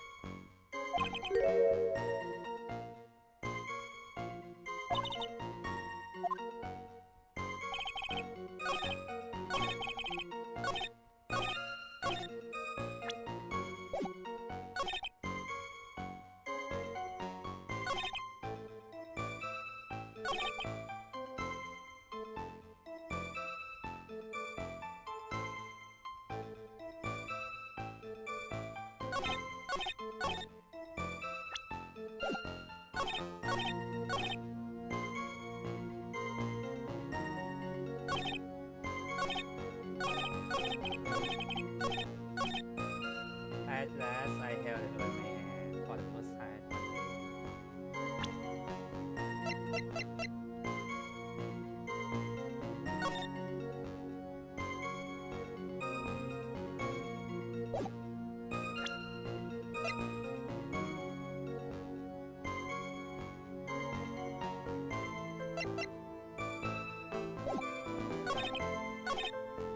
Hold it!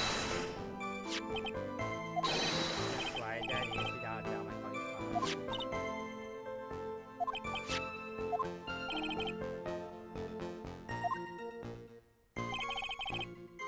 Hold it! There's no one into the basement.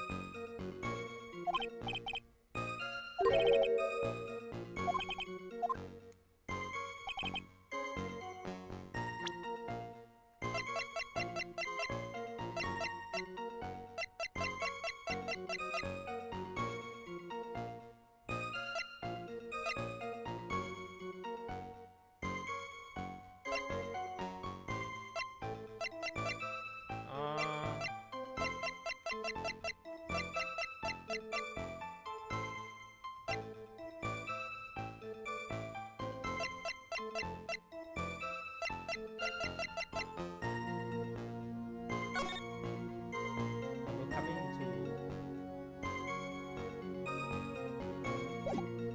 this guy is so hard to figure it out.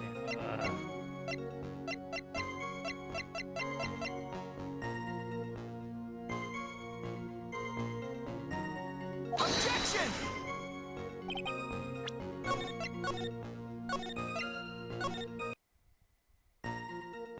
Hold it! Maybe that again. So that indeed, to be honest, it's okay.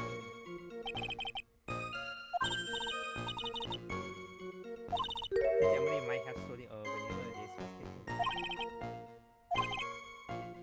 He's been saying that he never saw the bird.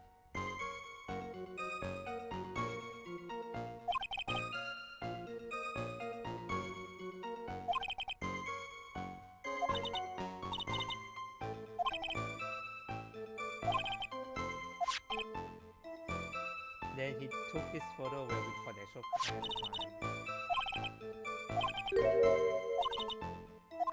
We need to prove that he's lying about finding it. Okay, hold on. Hard look, right? Okay. Make sure it's not this one because I checked it.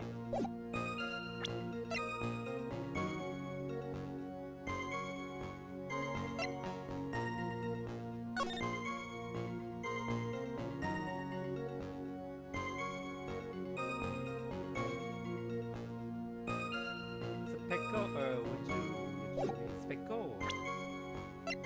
What does speckle mean? Hold on, I need to look at things.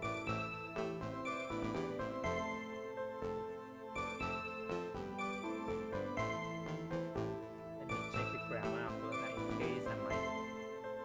Oh shit.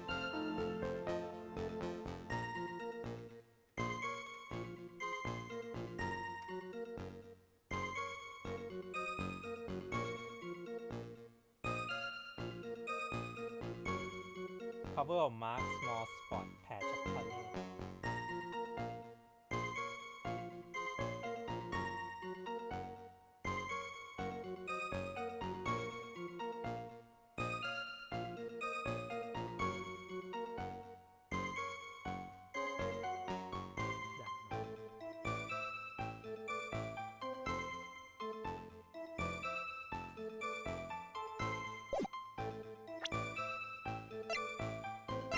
Objection! How you know it's speckle, really? How you know that? Because you don't know, you never see speckle, right? Hold on. Ha! I did it right this time. Mr. Amelie, if you really are Master Marquis, then you also wrote this calling card, correct? But of course. Is there a problem with that calling card? Allow me to read a passage from the calling card that Master McQuiz has written. Take good care of the sparkle herb. Now the sparkle here surely refer to this pink pattern on the sacred herb. Yes, that is true, but so what? Truth be told, there is no way that Master McQuiz would have known about this pattern. What did you mean? This pink spot pattern on the herb is actually nothing more than paint stains. Paint stains? And these stains did not appear until after the herb has been taken to Lolly Taylor. I not find this show to be very funny, Mr. Trial. The day that sacred herb was taken to a warehouse. The herb was broken due to human error, or should I say an error-prone human. And that's when the pink paint got on her. You can't be serious. And yet this calling card clearly mentioned the paint pattern. Which means Detective Emily has seen this herb long before the crime even took place. In fact, he saw it when this fake photo was taken. And because this photo is a fake, your alibi for the night of the murder no longer holds water.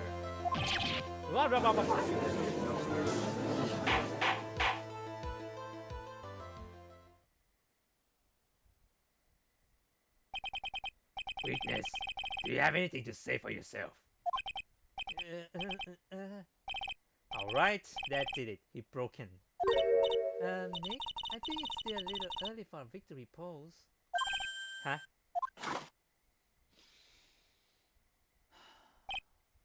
Ah, it's so sad. No one has any conviction these days. Conviction, you say? Yesterday, we all decided unanimously that this man was mad at the And now, we're calling him a murderer. You don't think we've seen a tad beggar? That's a good point. No way, don't vote for that too, Your Honor. You say that Luke Armitage that was the one who killed Cain Bullseye. Then let me ask you, why would he do that? Excellent point. Motive, Mr. Wright, motive. Might you, my very murderous motive, manifest. Nick is getting his second win. I think I know the motive.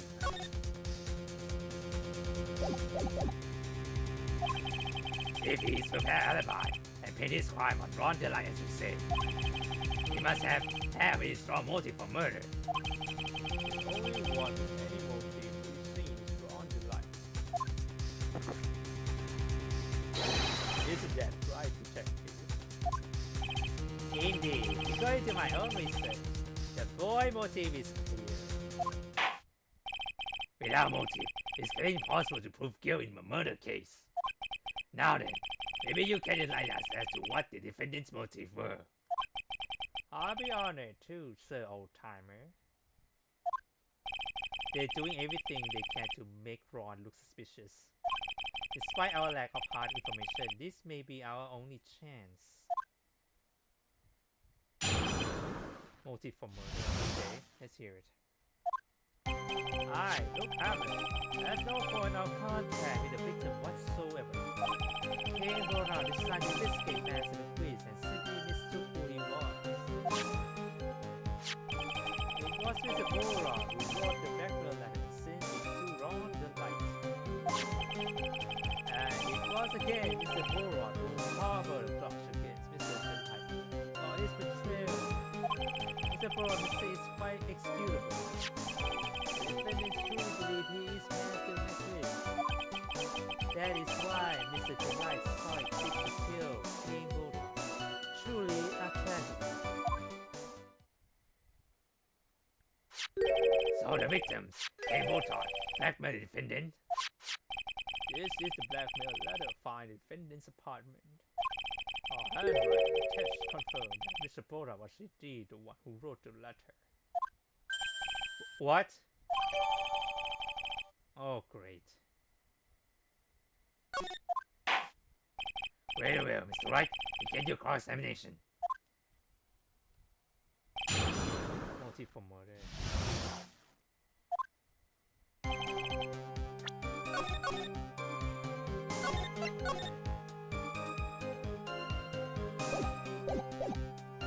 Have no point of contact with it. Hold it! Okay. And who in the world is going to prove that? I will. Huh? After doing a thorough background check of Detective Harmony and Kane Boran, we were unable to find any link between them. That's all in the report. Perhaps they were connected to their work. They were both involved in security. Nope. That's what's blunt. In any case, the only one with the motive was Mr. Delight. Thank you, Mr. Tongate 123.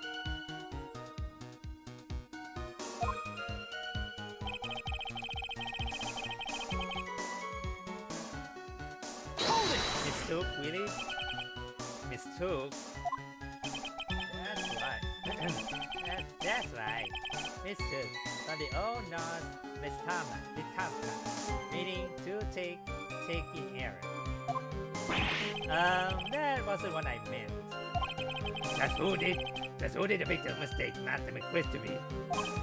Why, the answer is obvious. On the lie of pearls. Boy, I like to wipe that smirk off this guy's face. Why would the victim mistake the defendants for Master McQueen? Don't you already know that? Rosari, take a look at this new paper. Oh, that's the famous Tears of Mammon, a magnificent jewel. That further shows a magnificent detective as well, does it not? Furthermore, it's also showing an ugly girl, namely the defendant. The defendant. The victim skillfully misread this article and Rosari. He got the wrong impression. The impression that this ugly security guard was in fact Master McQueen. I see. There was an unusually reasonable deduction. Mr. Botan, Hold it! you meant this blackmail letter right here? It says bring $50,000. And the handwriting is without doubt the victim? There's no mistake. We have an official report to prove it. But I don't see an address on this letter anywhere. An address list?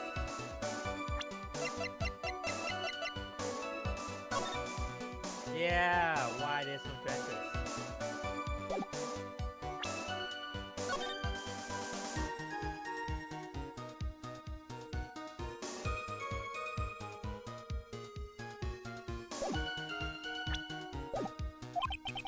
This letter was discovered in Ron Delight's apartment. And Mr. Delight did show up at the there's an explanation time. The fact that there is no X-ray is irrelevant. Wow, really no relevant? I wonder. What's up, Nick? I just had a thought. What if that blackmail letter wasn't meant for Mr. Delight? Whoa, do you have any evidence of that? For some reason, I just can't shake the feeling that there's something not quite right about this blackmail letter. Well, everyone, are you quite satisfied?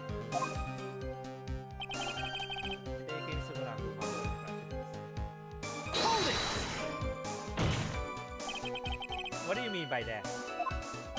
Oh my, I was certain you were already aware. Hi Team C299, welcome. Lazari. KB's Security has a lot of security info on all sorts of companies. And since I was the security team chief, I stole data for the company.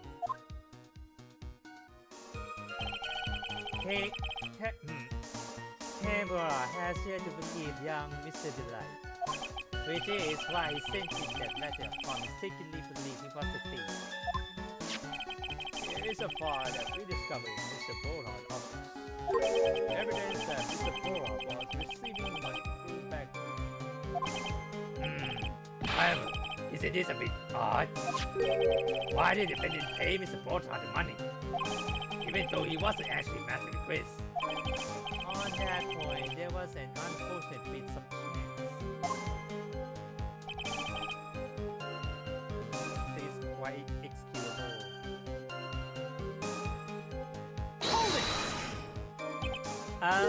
Do you really think that story is going to hold up? That assertion is not merely my own, I'm afraid. What do you mean? I have here a memo from Ron Delight's wife, Denise Delight.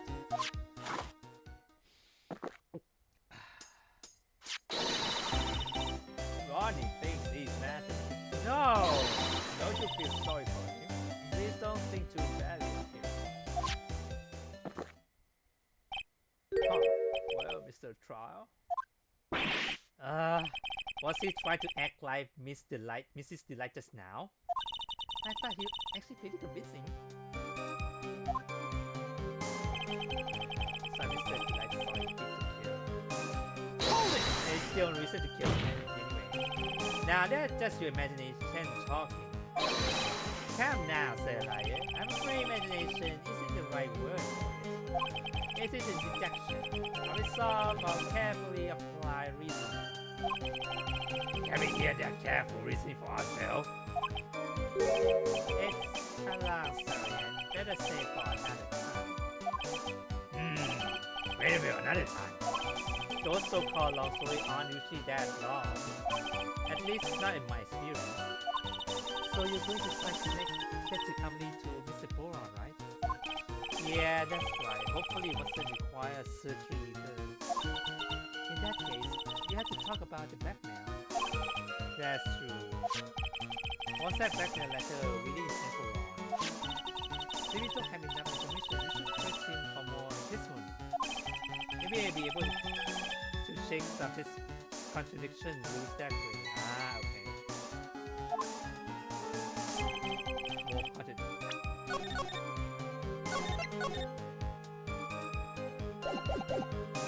Hold it! Yeah, that again.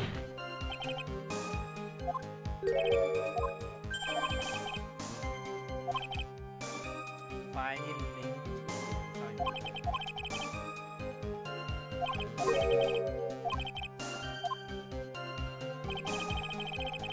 and it's hard to escape messages. Hold it! I keep listing it. Look.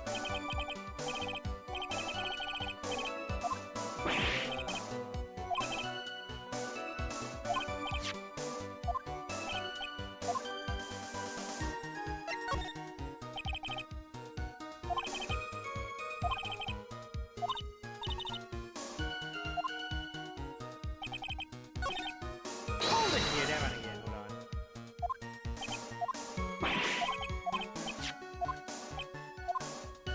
Press harder. Why would the victim stay today?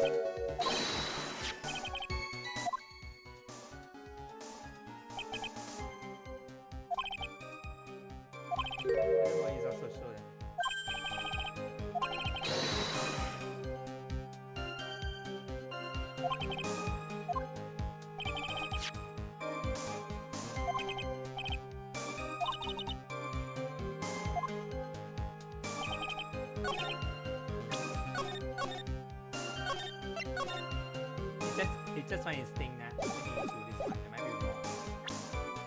Newspaper. Objection! Okay. I'm wrong on that.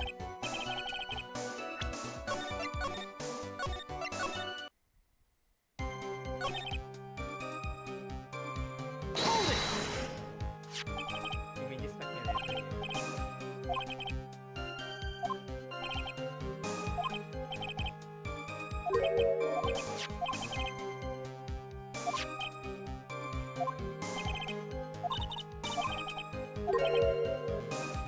What is that back here later?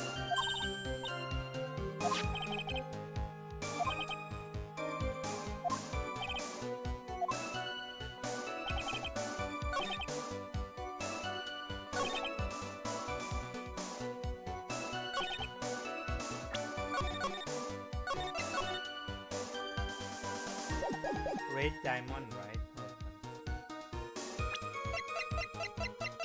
Objection! Hold on, the red diamond. Okay. Mind if I ask you a few questions, Detective Amelie? Well, if it's just a fail, I guess it's alright.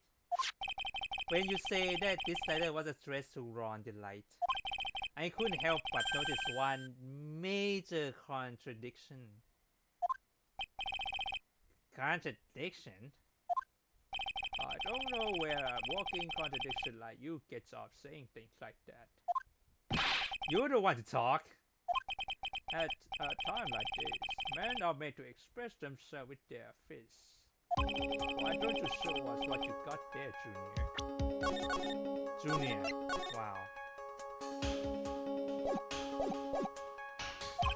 Indeed. Time to man up, Mr. Wright. Show us contradiction evidence contained in the blackmail letter.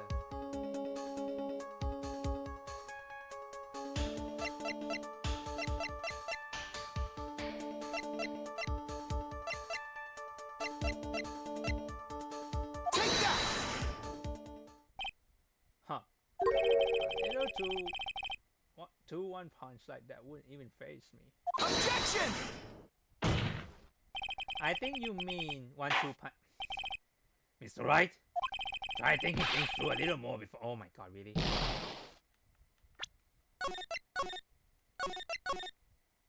Anna, let me sleep. Let me show us what you got.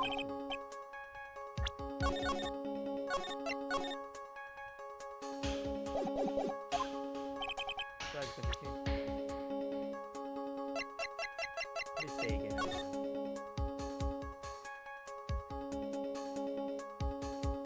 If you don't, I take that with that one. You receive the other day instead. You receive the other day instead.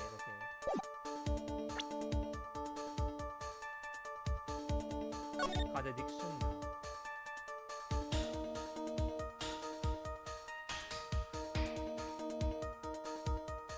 I take that with that one.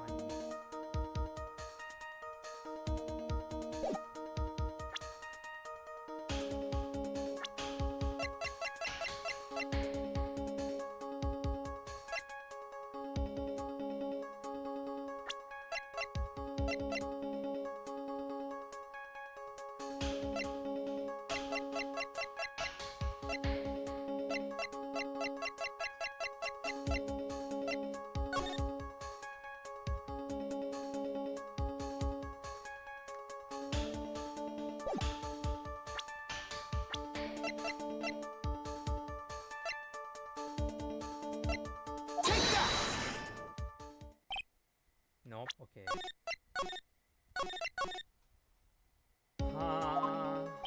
Show us the contradiction evidence.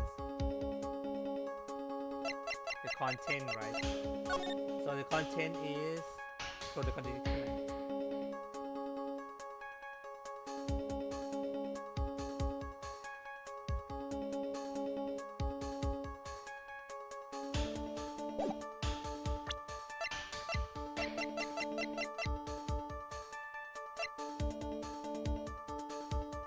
Take that! This one, right? Oh, god damn it.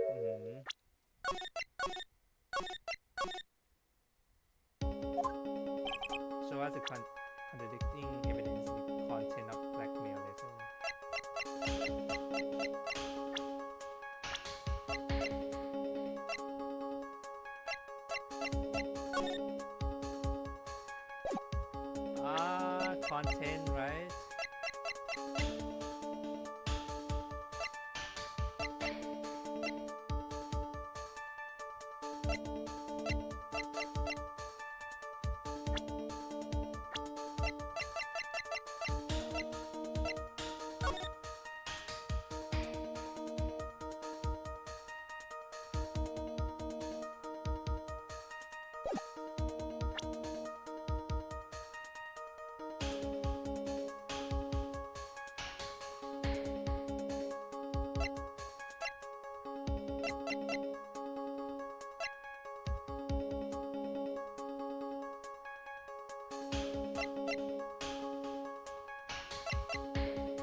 What? I don't get it.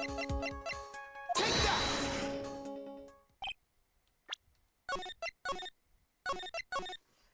I forgot to listening นะเนี่ย hold on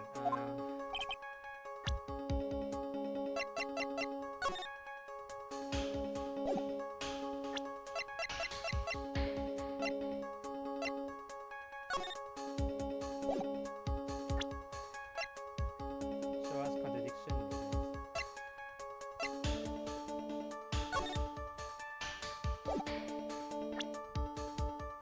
Take that! okay. God damn it. Okay. Take a good look at this newspaper clipping. Contradict. Okay. It contains a picture of the tears of a mammon, the stolen jewels. What about it? The problem is this jewel's color. Color. I'm not much for discussing color myself. According to the clipping, the color of the stolen jewel was blue. However, in the blackmail letter, a totally different jewel is mentioned. I'll take that red diamond you received the other day. Red? Which means the red diamond described in the blackmail letter is not the tears of a mammon that Master McQueen stole at all. Objection! And your point is, Mr. Trump. So you're trying to say this blackmail was intended for someone else. Is that what you're trying to say, right, Trial? That is what you're trying to say, right, Mr. Wright? Well, that is what you're trying to say, right, Nick? Yes. This is who came when I was ID blackmailing. It's you. Take that! Naturally, it was you, Detective Amelie. Do you have some sort of basics of that claim? You have been personally involved in every single Master McQueen's case. And in the last case, you recovered that what was stolen and received a jewel as your reward. A jewel. A jewel. Probably the one wrapped conspicuously around your finger right there. That red diamond ring. There is a diamond referring in the letter. Which means that Kane Bernard wrote that letter in order to blackmail you.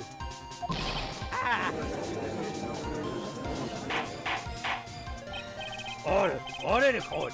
Objection! It seems you've gone too far with your trying to explain Mr. Trial. Uh-oh, I don't like the way he says that. And you're not blackmailing Duke Amelie. Now you're fooling. Yes, I am. Nick, come on, stand up to him. And answer me this. The blackmail letter contains the point that if you don't want your identity to be Yes, it certainly does. and you're not trying to make Duke Amelie identity public knowledge. And identity is what Just what was the identity? Really? Are you that an idiot?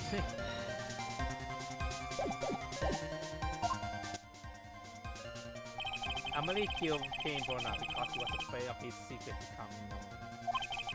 What was the identity he wanted to keep secret? This is what it all comes down to. Identity that Luke Amelie wanted to desperately keep the secret was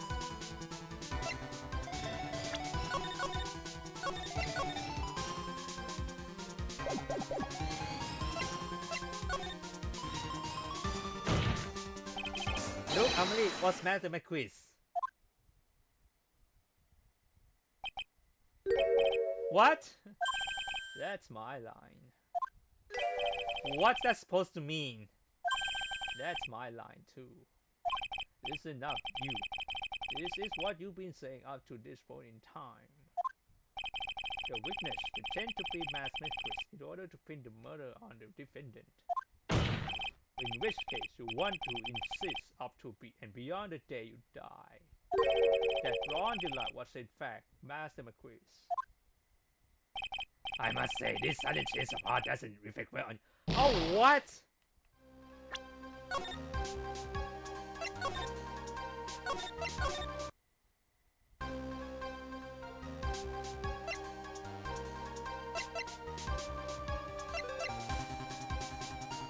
A blackmail.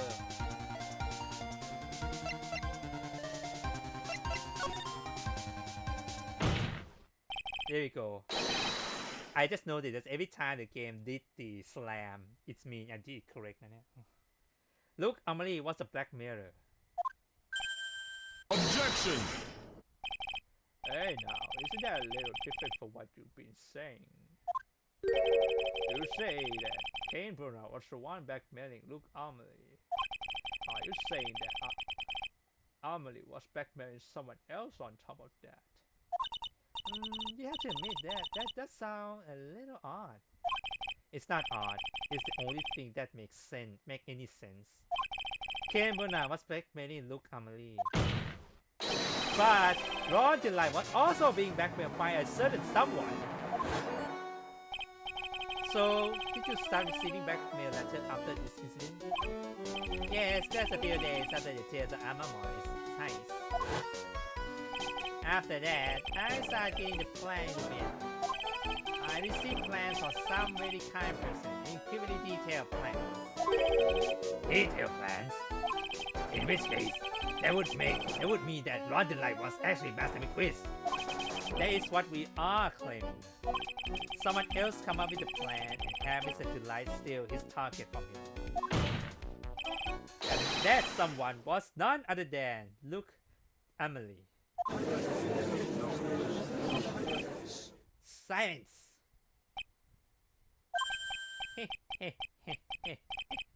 Now I see. It's all becoming clear. What is? When you were in grade school, you received the same report card every year.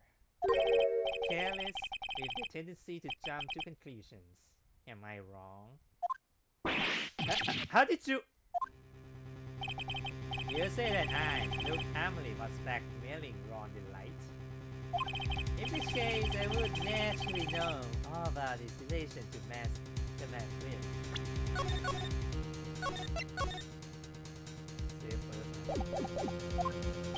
Well, yes. Ron Delight starting receiving plans of his second crime onwards, correct?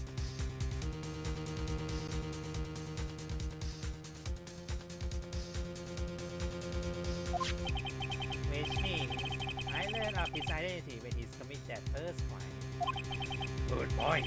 You certainly couldn't have blackmailed him otherwise. In that case, let's see some hot middle evidence. During the first crime, how did it look Amelie know that Ron Delight was Master?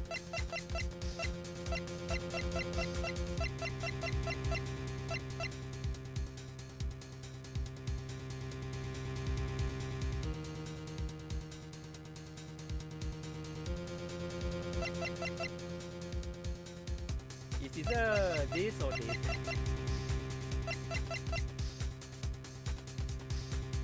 During the first crime, how did...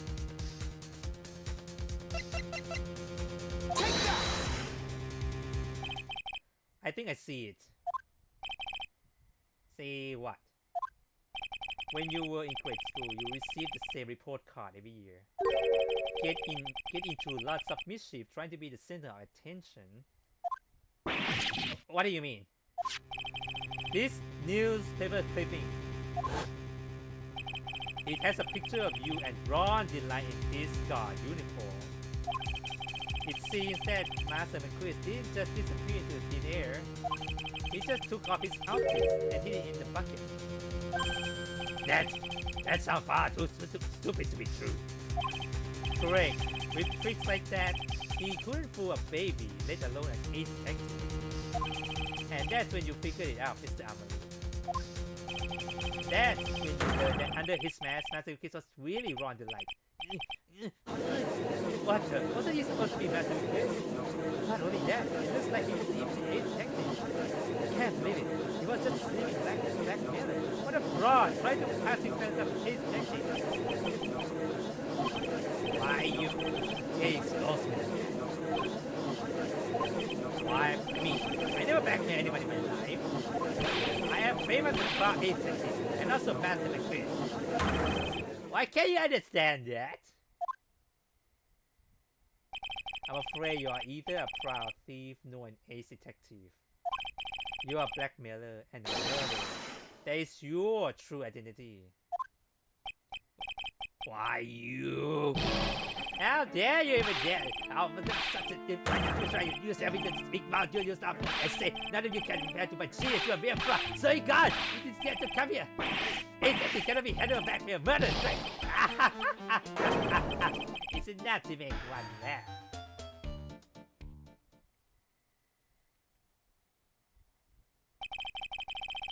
It would seem we finally arrived at the real answer. That was quite a performance by Mr. Amelie. If this in fact sale for Mr. Amelie. Objection! Oh, still going? Okay.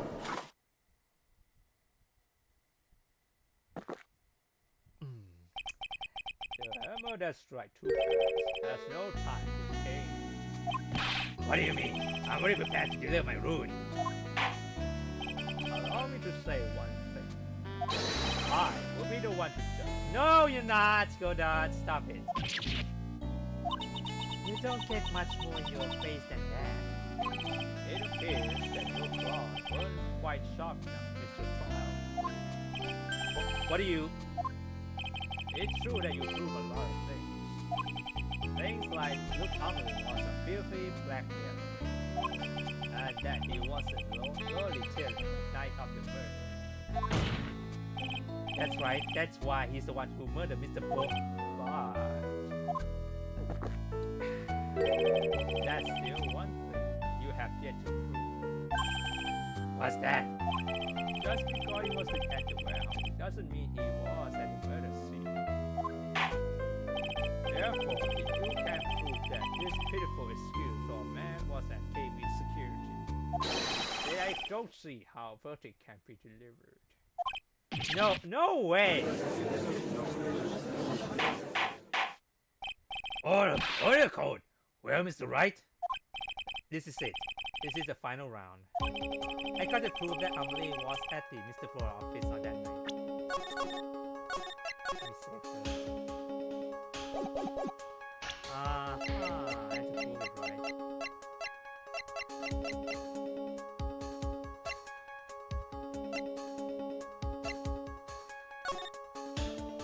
So this book might be murder weapon, maybe.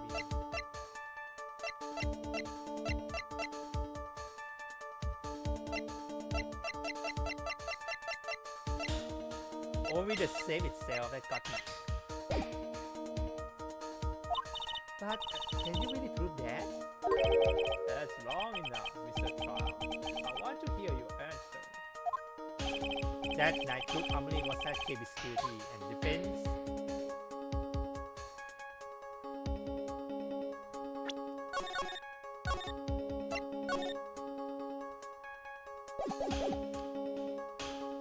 Can I really prove it? But he wears gloves now, so yes. The defense can prove it with evidence. Are you sure? Huh. Don't you worry, I'll watch over you.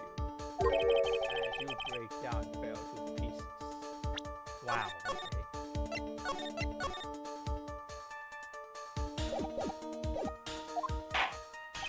Well then. Let's see this proof. I just keep saving. Prove that Luke Amelie was at that night.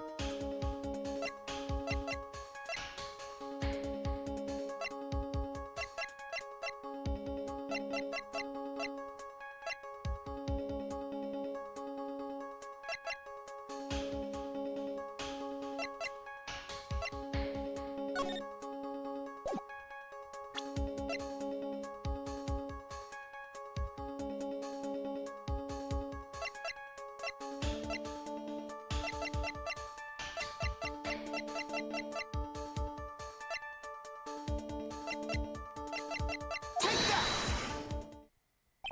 Is this the proof? Oh, god damn it.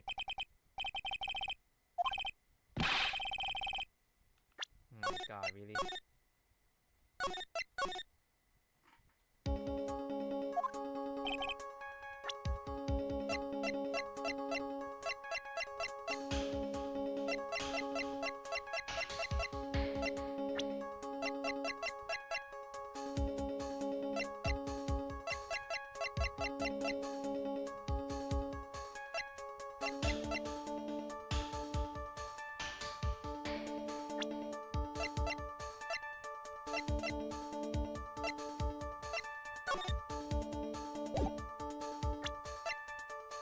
Take that! Hold on.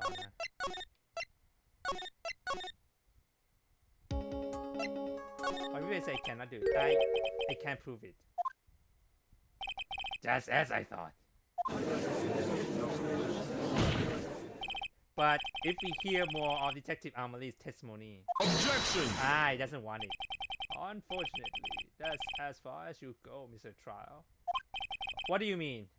I won't allow for any more testimony. That's what I mean. What? Have you forgotten? Luke Amelie is here after we interrupt his own trial. And you have failed to prove that he committed the murder.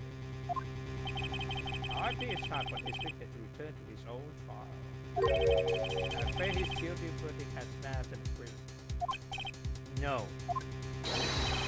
Well now, Sir Liar, it seems that love wins all in the end after all. I am the ace detective that says smells and a quiz. My verdict will verify that. As for Ron, the lights will verify that he is the true murderer. I declare that with the full force of my ace detectiveness. Order in the court. That's enough deliberation over this witness. I can't believe this at this point Ron is. Don't give up now, Nick. We still have tomorrow. We can look for more evidence and Friday it'll be too late. Huh? Why? Double jeopardy. One of the basic rules of any court of law. Double jeopardy. Should the defendant be tried and found innocent in court, the defendant cannot be tried again for the same crime. This is fundamental rule to all courts. And it applies to this witness as much as it appears to everyone else. Mr. Amelie will be found guilty in a matter of guilty as bad as the proof, which means He will be innocent as far as the murder of Cain Bernard is concerned. No way. The fact that you were able to prove Mr. Amelie guilty of that crime here means that he will never again be tried as Cain Bernard's murderer. Wow.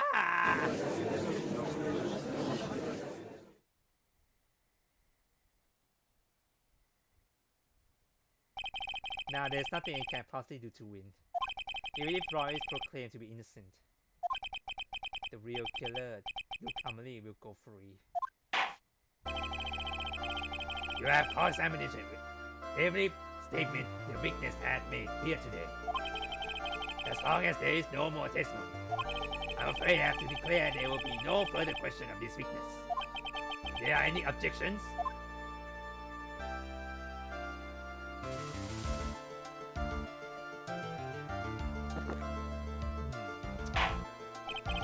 Then, I hereby the cross-examination of Luke Amelie. Objection! Oh! I think I see it. Your Honor, when you were a child, this is what's on your report card every year. Have poor hearing and often make mistakes as a result. How did you? Phoenix, raise your head up high. Have you forgotten what I used to tell you? A lawyer is someone who smiles no matter how bad it gets. Oh. That voice. No way. Mia. Yes, Mia's back. Long time no see, Phoenix. Mia. This is a true power of pure and channeling technique. I know that it's really Maya who is standing before me. Right now, she's my mentor, Mia Fey. Now, let's do this. But there's nothing more we can do, Mia. Without any more testimony and kind cross-examination. Not yet. The testimony is not over. What do you mean? Your Honor, just now you said something very interesting. You have cross-examined every statement the witness has made here today. Yes, that's true, but Unfortunately, Your Honor, you've forgotten something. You're forgetting something. Earlier, after the last cross-examination, this witness made a number of remarks. Well, now, Sir Liar, it seems that love wins all in the end, after all. I have ace tactic as well as massive quiz. However, will verify that. Just as Ron the Liar will verify that he is the true murderer. I declare that with my full force of my ace tactiveness. yes, but those comments appear to have no importance whatsoever. Very well. Then we shall prove their importance while cross-examination. And anyway, as long as the witness has made those remarks, we, the defense, assert our right to question them. Instead, our right to view possibility. Oops. Is something the matter, Mr. Goddard? Oh, nothing. Oh, Sir Liar. Sir Liar, it looks like you are one step too late. If you think such falsehood will do anything to me, look, let's hear it. Huh? It's true that the witness makes some remarks. So then, let's hear this bit of cross-examination. Mr. Goddard! Mr. Goddard, what are you... Wait a minute then. Mr. Look, Amelie. I'm going to allow the defense to cross-examine your earlier remarks. The defense would like to hear why you declare the defendants to be the true murderer. So please, give us one last bit of testimony. Phoenix, this is it. This is our absolute last chance. Yes, Chief. Last testimony. Indeed, it is true that I was not at Lolita. I had to wait to see about another virtually important job request. I have known about it the day beforehand, so I had this photograph ready. My brilliant deduction was what informed me that the true culprit was Ron Dillon. And thanks to the key card wallet, it was abundantly clear that he was there. I was also able to make a deduction for the fossil, which only sound once. But the body did not have any fingerprints on it. Why? The victim would have left prints if it sounded, which means the killer sound. Mr. Delight was wearing his math Damaquist outfit, which is why he left no prints. And the blackmail letter? The victim maybe just mistook the color of the jewel. Exactly. Therefore, all the evidence points to that poor boy. This testimony actually seemed to hold up pretty well. The witness' earlier remarks did not appear to have been hastily prepared. All his point has been explained, and none then seem to contradict anything. But of course. But how did you know about the emergency puzzle? Yeah, how do you know? The police investigation document went directly through me. And I always look over all the documents. The inventory, Sir Liar. Are you going to make even more trouble for us now, Sir Lawyer? I will not allow any of your usual shenanigans, Mr. Wright. Yes, Your Honor. We cannot propose to Amelie try any longer. This is your last chance. Hang on a sec. Just one chance? Huh. Seems that the body is about to begin. Well, Miss Phoenix, there isn't any evidence that contradicts what that testimony. So it would seem. What do you mean, so it would seem? Listen, Phoenix. Pointing out contradiction doesn't always mean you have to present evidence, does it? Huh?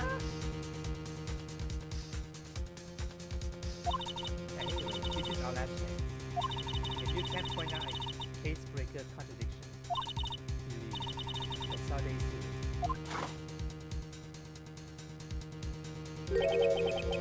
Crop number crop number 17.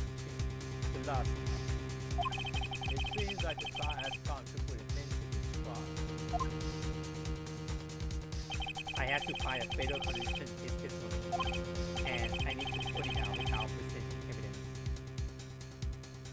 Without presenting evidence? What is that supposed to mean?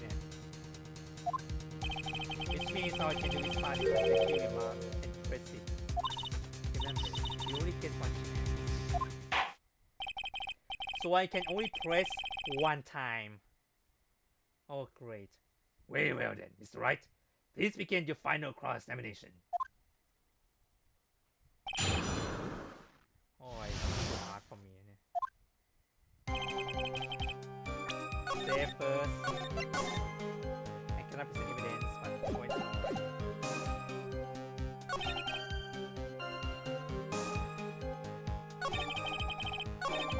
I had to read to see about another job request. I have known about the day beforehand, so I have to search out the I really exactly what informs me that the topic was online.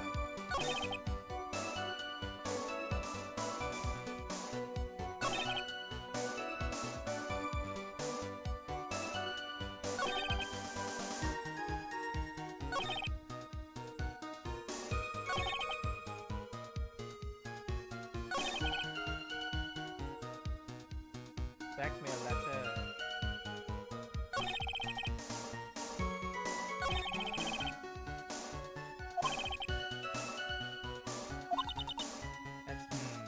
As far as I could see, there is no evidence that contradicts his testimony.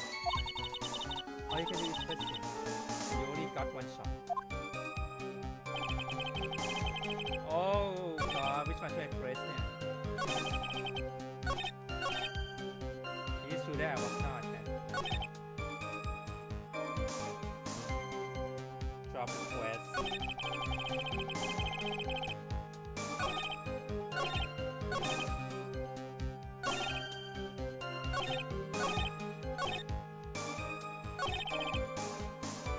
Hold it. Miss Emily, about this last remark. Objection! You still don't get it, do you, trial? This isn't the time to be pressing the witness on every little statement. What? I said this before. There's still one thing you haven't proved. That this gum was in King Brown's office last night. And now, it's time for me to drink my last cup. Mr. Wright, I will hold you to the end of the bargain. Oh, come on! Really? Game over.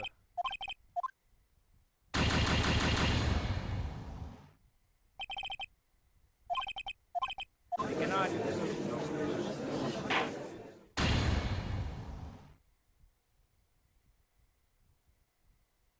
Oh, fuck you, games. Hold on.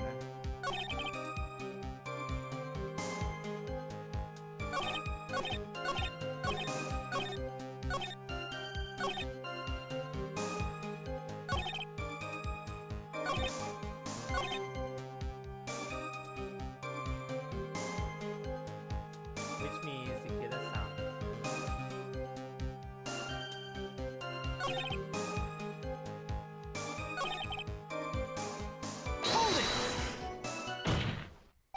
Miss Emily, about this last remark. Objection! Okay, not right. Or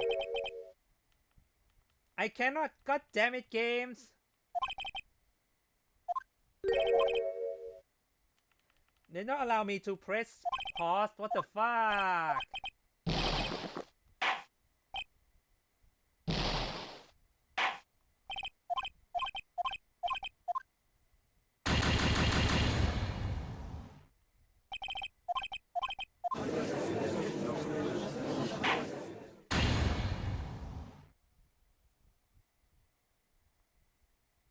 Which remark he talking about? Hold on. Fuck you, man. The game won't let me do it.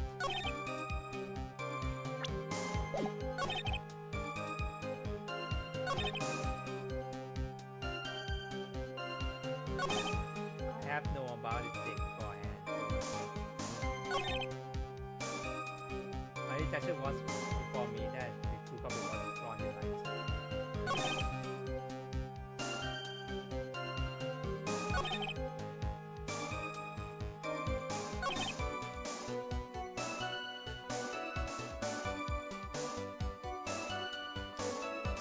Hold it! This one.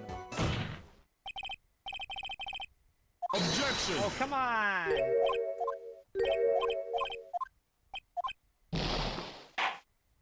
Fuck you and your coffee.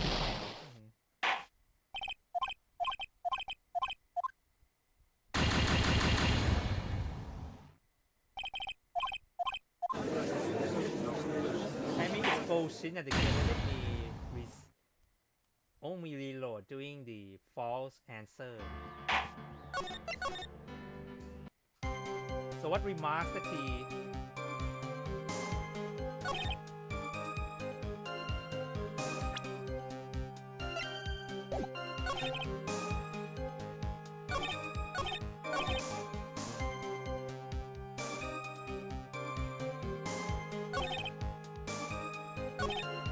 maybe the section about the buzzer is something. Wait, only once? Let's check that again. Once.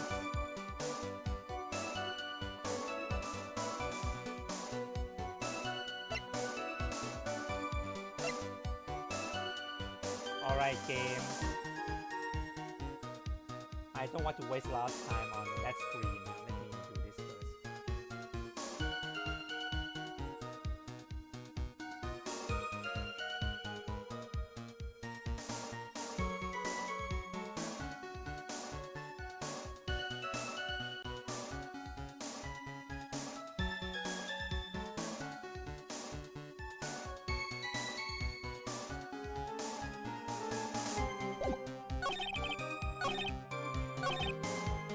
Hold it! One. Objection! Oh, I'm afraid you're the one who still don't get it, Mr. Godard. Oh, the outfits งั้นเหรอ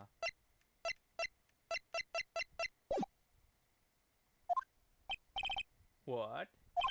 Mr. Amelie, it seems you have finally admit that you were in the CEO office. Oh, he doesn't know. God damn it, he doesn't know that he wears. How did you?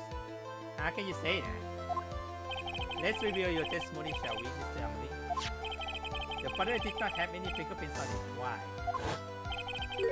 Mr. Delight was wearing his Master McQueen's outfit. Is that correct? Indeed, that's what I said. My deductions are absolutely foolproof. More like your deductions prove that you are a fool. I'm sorry, whatever you mean. For some reason, I started to get very thirsty. Uh-oh. When excited did we learn the fact that Lord Yellow was dressed as Master McQueen when he went to see the crime? That was, It was just a few hours ago. Back when my desktop was looking at me with a cold stare. Huh? Oh, did I forget to mention it before? Oh, yeah, he didn't mention it.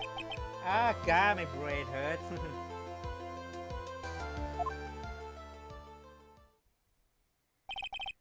That's right. The defendants had yet to tell anyone else this fact before this morning.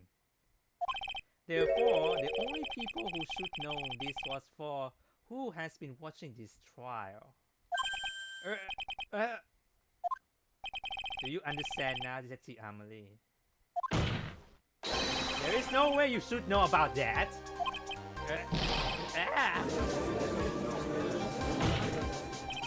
You were in the next courtroom being tried as Master McQueen. And then enlighten us. Just how did you know about that piece of information? Well, Objection! come on. This detective must have known about it. He's probably has plenty of chance to find out beforehand. Objection! No. And it's those chances that I want to discuss next. That night, Mr. Delight was wearing his Master Quiz outfit. There is one and only one way for Detective Emily to have found that out. Only one. Oh, one way. Please recall, if you will, Mr. Delight's testimony. When I was into the outfit, there was a suspicious shadow there. For a second, my client witnessed the real killer. Objection! But Mr. Delight never saw his attacker. So there's no way to tell whether or not the real killer was looked after. Objection! It's with that statement that I turn this case on its head. Just what are you implying? Mr. Delight saw the real killer, correct? Now if you turn the statement around, it stands to reason that the real killer has also seen Ron Delight. Impossible.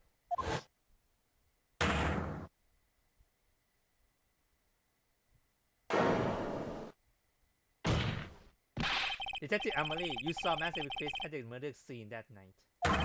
You saw him when you killed Kane Brona and assault Ron Delight. That was the only way you could have known what Ron was wearing. Oh, what the?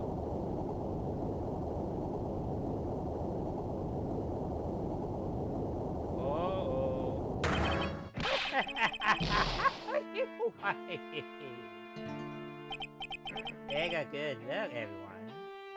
I'm able to find rivalry my genius. I must learn to create one by myself. Here I am, the tragic clown. Oh, here we go again. That's the same line you gave yesterday. But I think there's a little more meaning behind this time.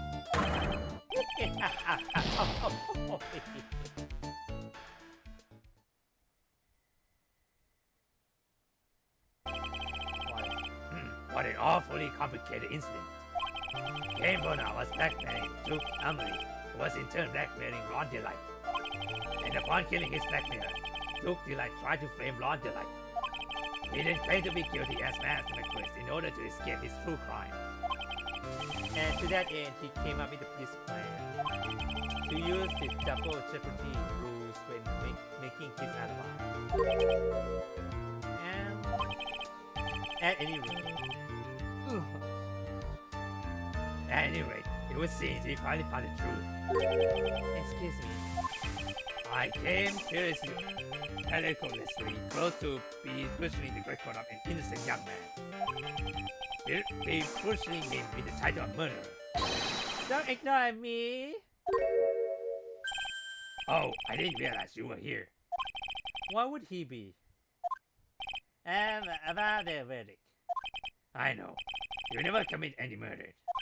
That's right. I'm so glad you understand that. But I really am master. So thanks to that trial yesterday, I'm innocent now, right? Oh my god, you're kidding me, right? What was it you say, double jeopardy? Now that you mentioned it. I didn't care. Careless? What do you think, Mia?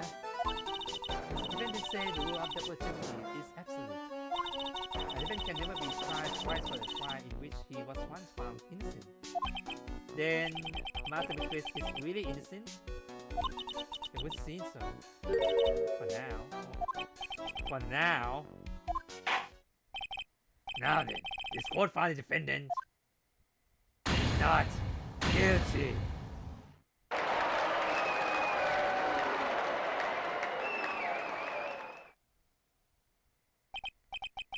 Boy, this is really lucky. Wait, This is so good after all. You see, the thing is, I still am the master kid. Oh my god, really? Crazy dude. Free 35, I'll be number 4. You did it, Phoenix. Thanks, Mia. It's been a long time, hasn't it? Yeah, it's because Maya hasn't called on me much these days. Oh, I'm just joking, please. Don't take anything so seriously. But on the other hand, Maya, she seems kind of torn these days. you mean about becoming the master of the Grand Channeling School? Becoming the master means saying goodbye to our mother. Misty Faye, right? Watch over her, will you, Phoenix? Of course. Well then, see you around. Mia. Mr. Wright? I don't know what to say. Congratulations, Mr. Delight. Thank you so much. No, wait. Nothing really matter anymore though, now that all... Come on, let's be happy already. Maya, If we clear out the murder charge and get off as master with this to boot, but in exchange, I lost everything. Huh? What do you mean? Stealing security information from KB Security becoming the masters? I did it all for one reason. For her. you mean your wife, Denise? She hates criminals more than anything. Come to think of it, she was once held hostage by some robbers, wasn't She always says now she hates sneaky criminals. she? I knew it. I knew that, but once I got fired from KB Security and lost all the money I had, she wouldn't have any reason to stay with me. Oh, really? I thought she would leave me for sure. So that's why you became master of quiz. Yes, but it's all over now. A broken bowl can never get things back together. That's not true, right, Pete? Right. Really? Can we go back to the way things were? You'll be fine. Just stick it, and Nick can prove it. I kind of wish you would check with me first.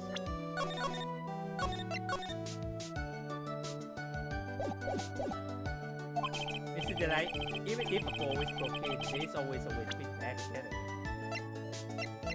Just like this. Take that! The secret error. Denise was the one who found this. Denise, your wife, she really believed in you, Ron. That's why you'll be fine. You don't have to worry about anything. Ah, there you are. Mrs. Delight. You did it, Ronnie. You're innocent. I'm so happy. Thank you. I appreciate that. But, I suppose you don't want anything more to do with me, do you? Ronnie, why didn't you want to talk to me about what's going on? I have no idea you quit KB Security. I never imagined that you were really Master Liquid either. Mrs. Delight, what were you going to do now that you know?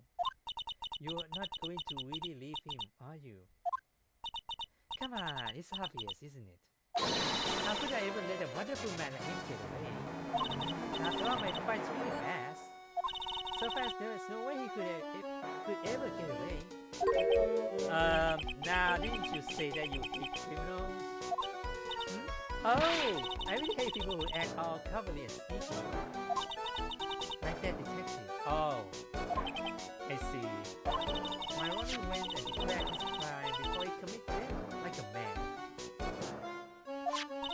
I just love a man who's so chivalrous. Chivalrous? I knew I was right about you. Every day I spend with you is filled with thrill and excitement. Denise? Denise, you really do love Ron, don't you? Nicky boy. Yes? I'm really glad I'm asked you to defend my son. Thank you so much. I never forget what you've done for us. Oh, well, take care of yourself. You too, Nicky boy. I can feel my face going red. Oh no, why now? It's a Nick! Mystic Maya! Congratulations! Talk about bad timing. Mr. Nick! You're not another man's light in front of Mystic Maya! No! No, you got I never forgive you! Never! God damn it. So just as the case came to a close, so too did my consciousness. Ron say a broken bowl cannot be put back together. But I know that's not true. I mean, just look. Here's a perfect example of one that was put back together even better than before.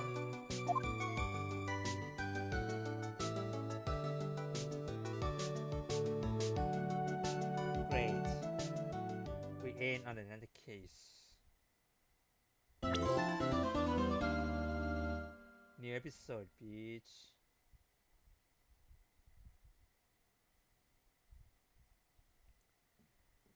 Okay, let's save. Oh, recipe for what? Alright, we will be done for tonight. So that's all for today, and we'll continue this one tomorrow for recipe for turn. But oh, we're doing cooking next trial. Okay. So until then, I see you guys on the next stream. My name is Sto. This is Tribulations, and I hope you have a good day. Have a great night. สวัสดีครับ Good night, guys.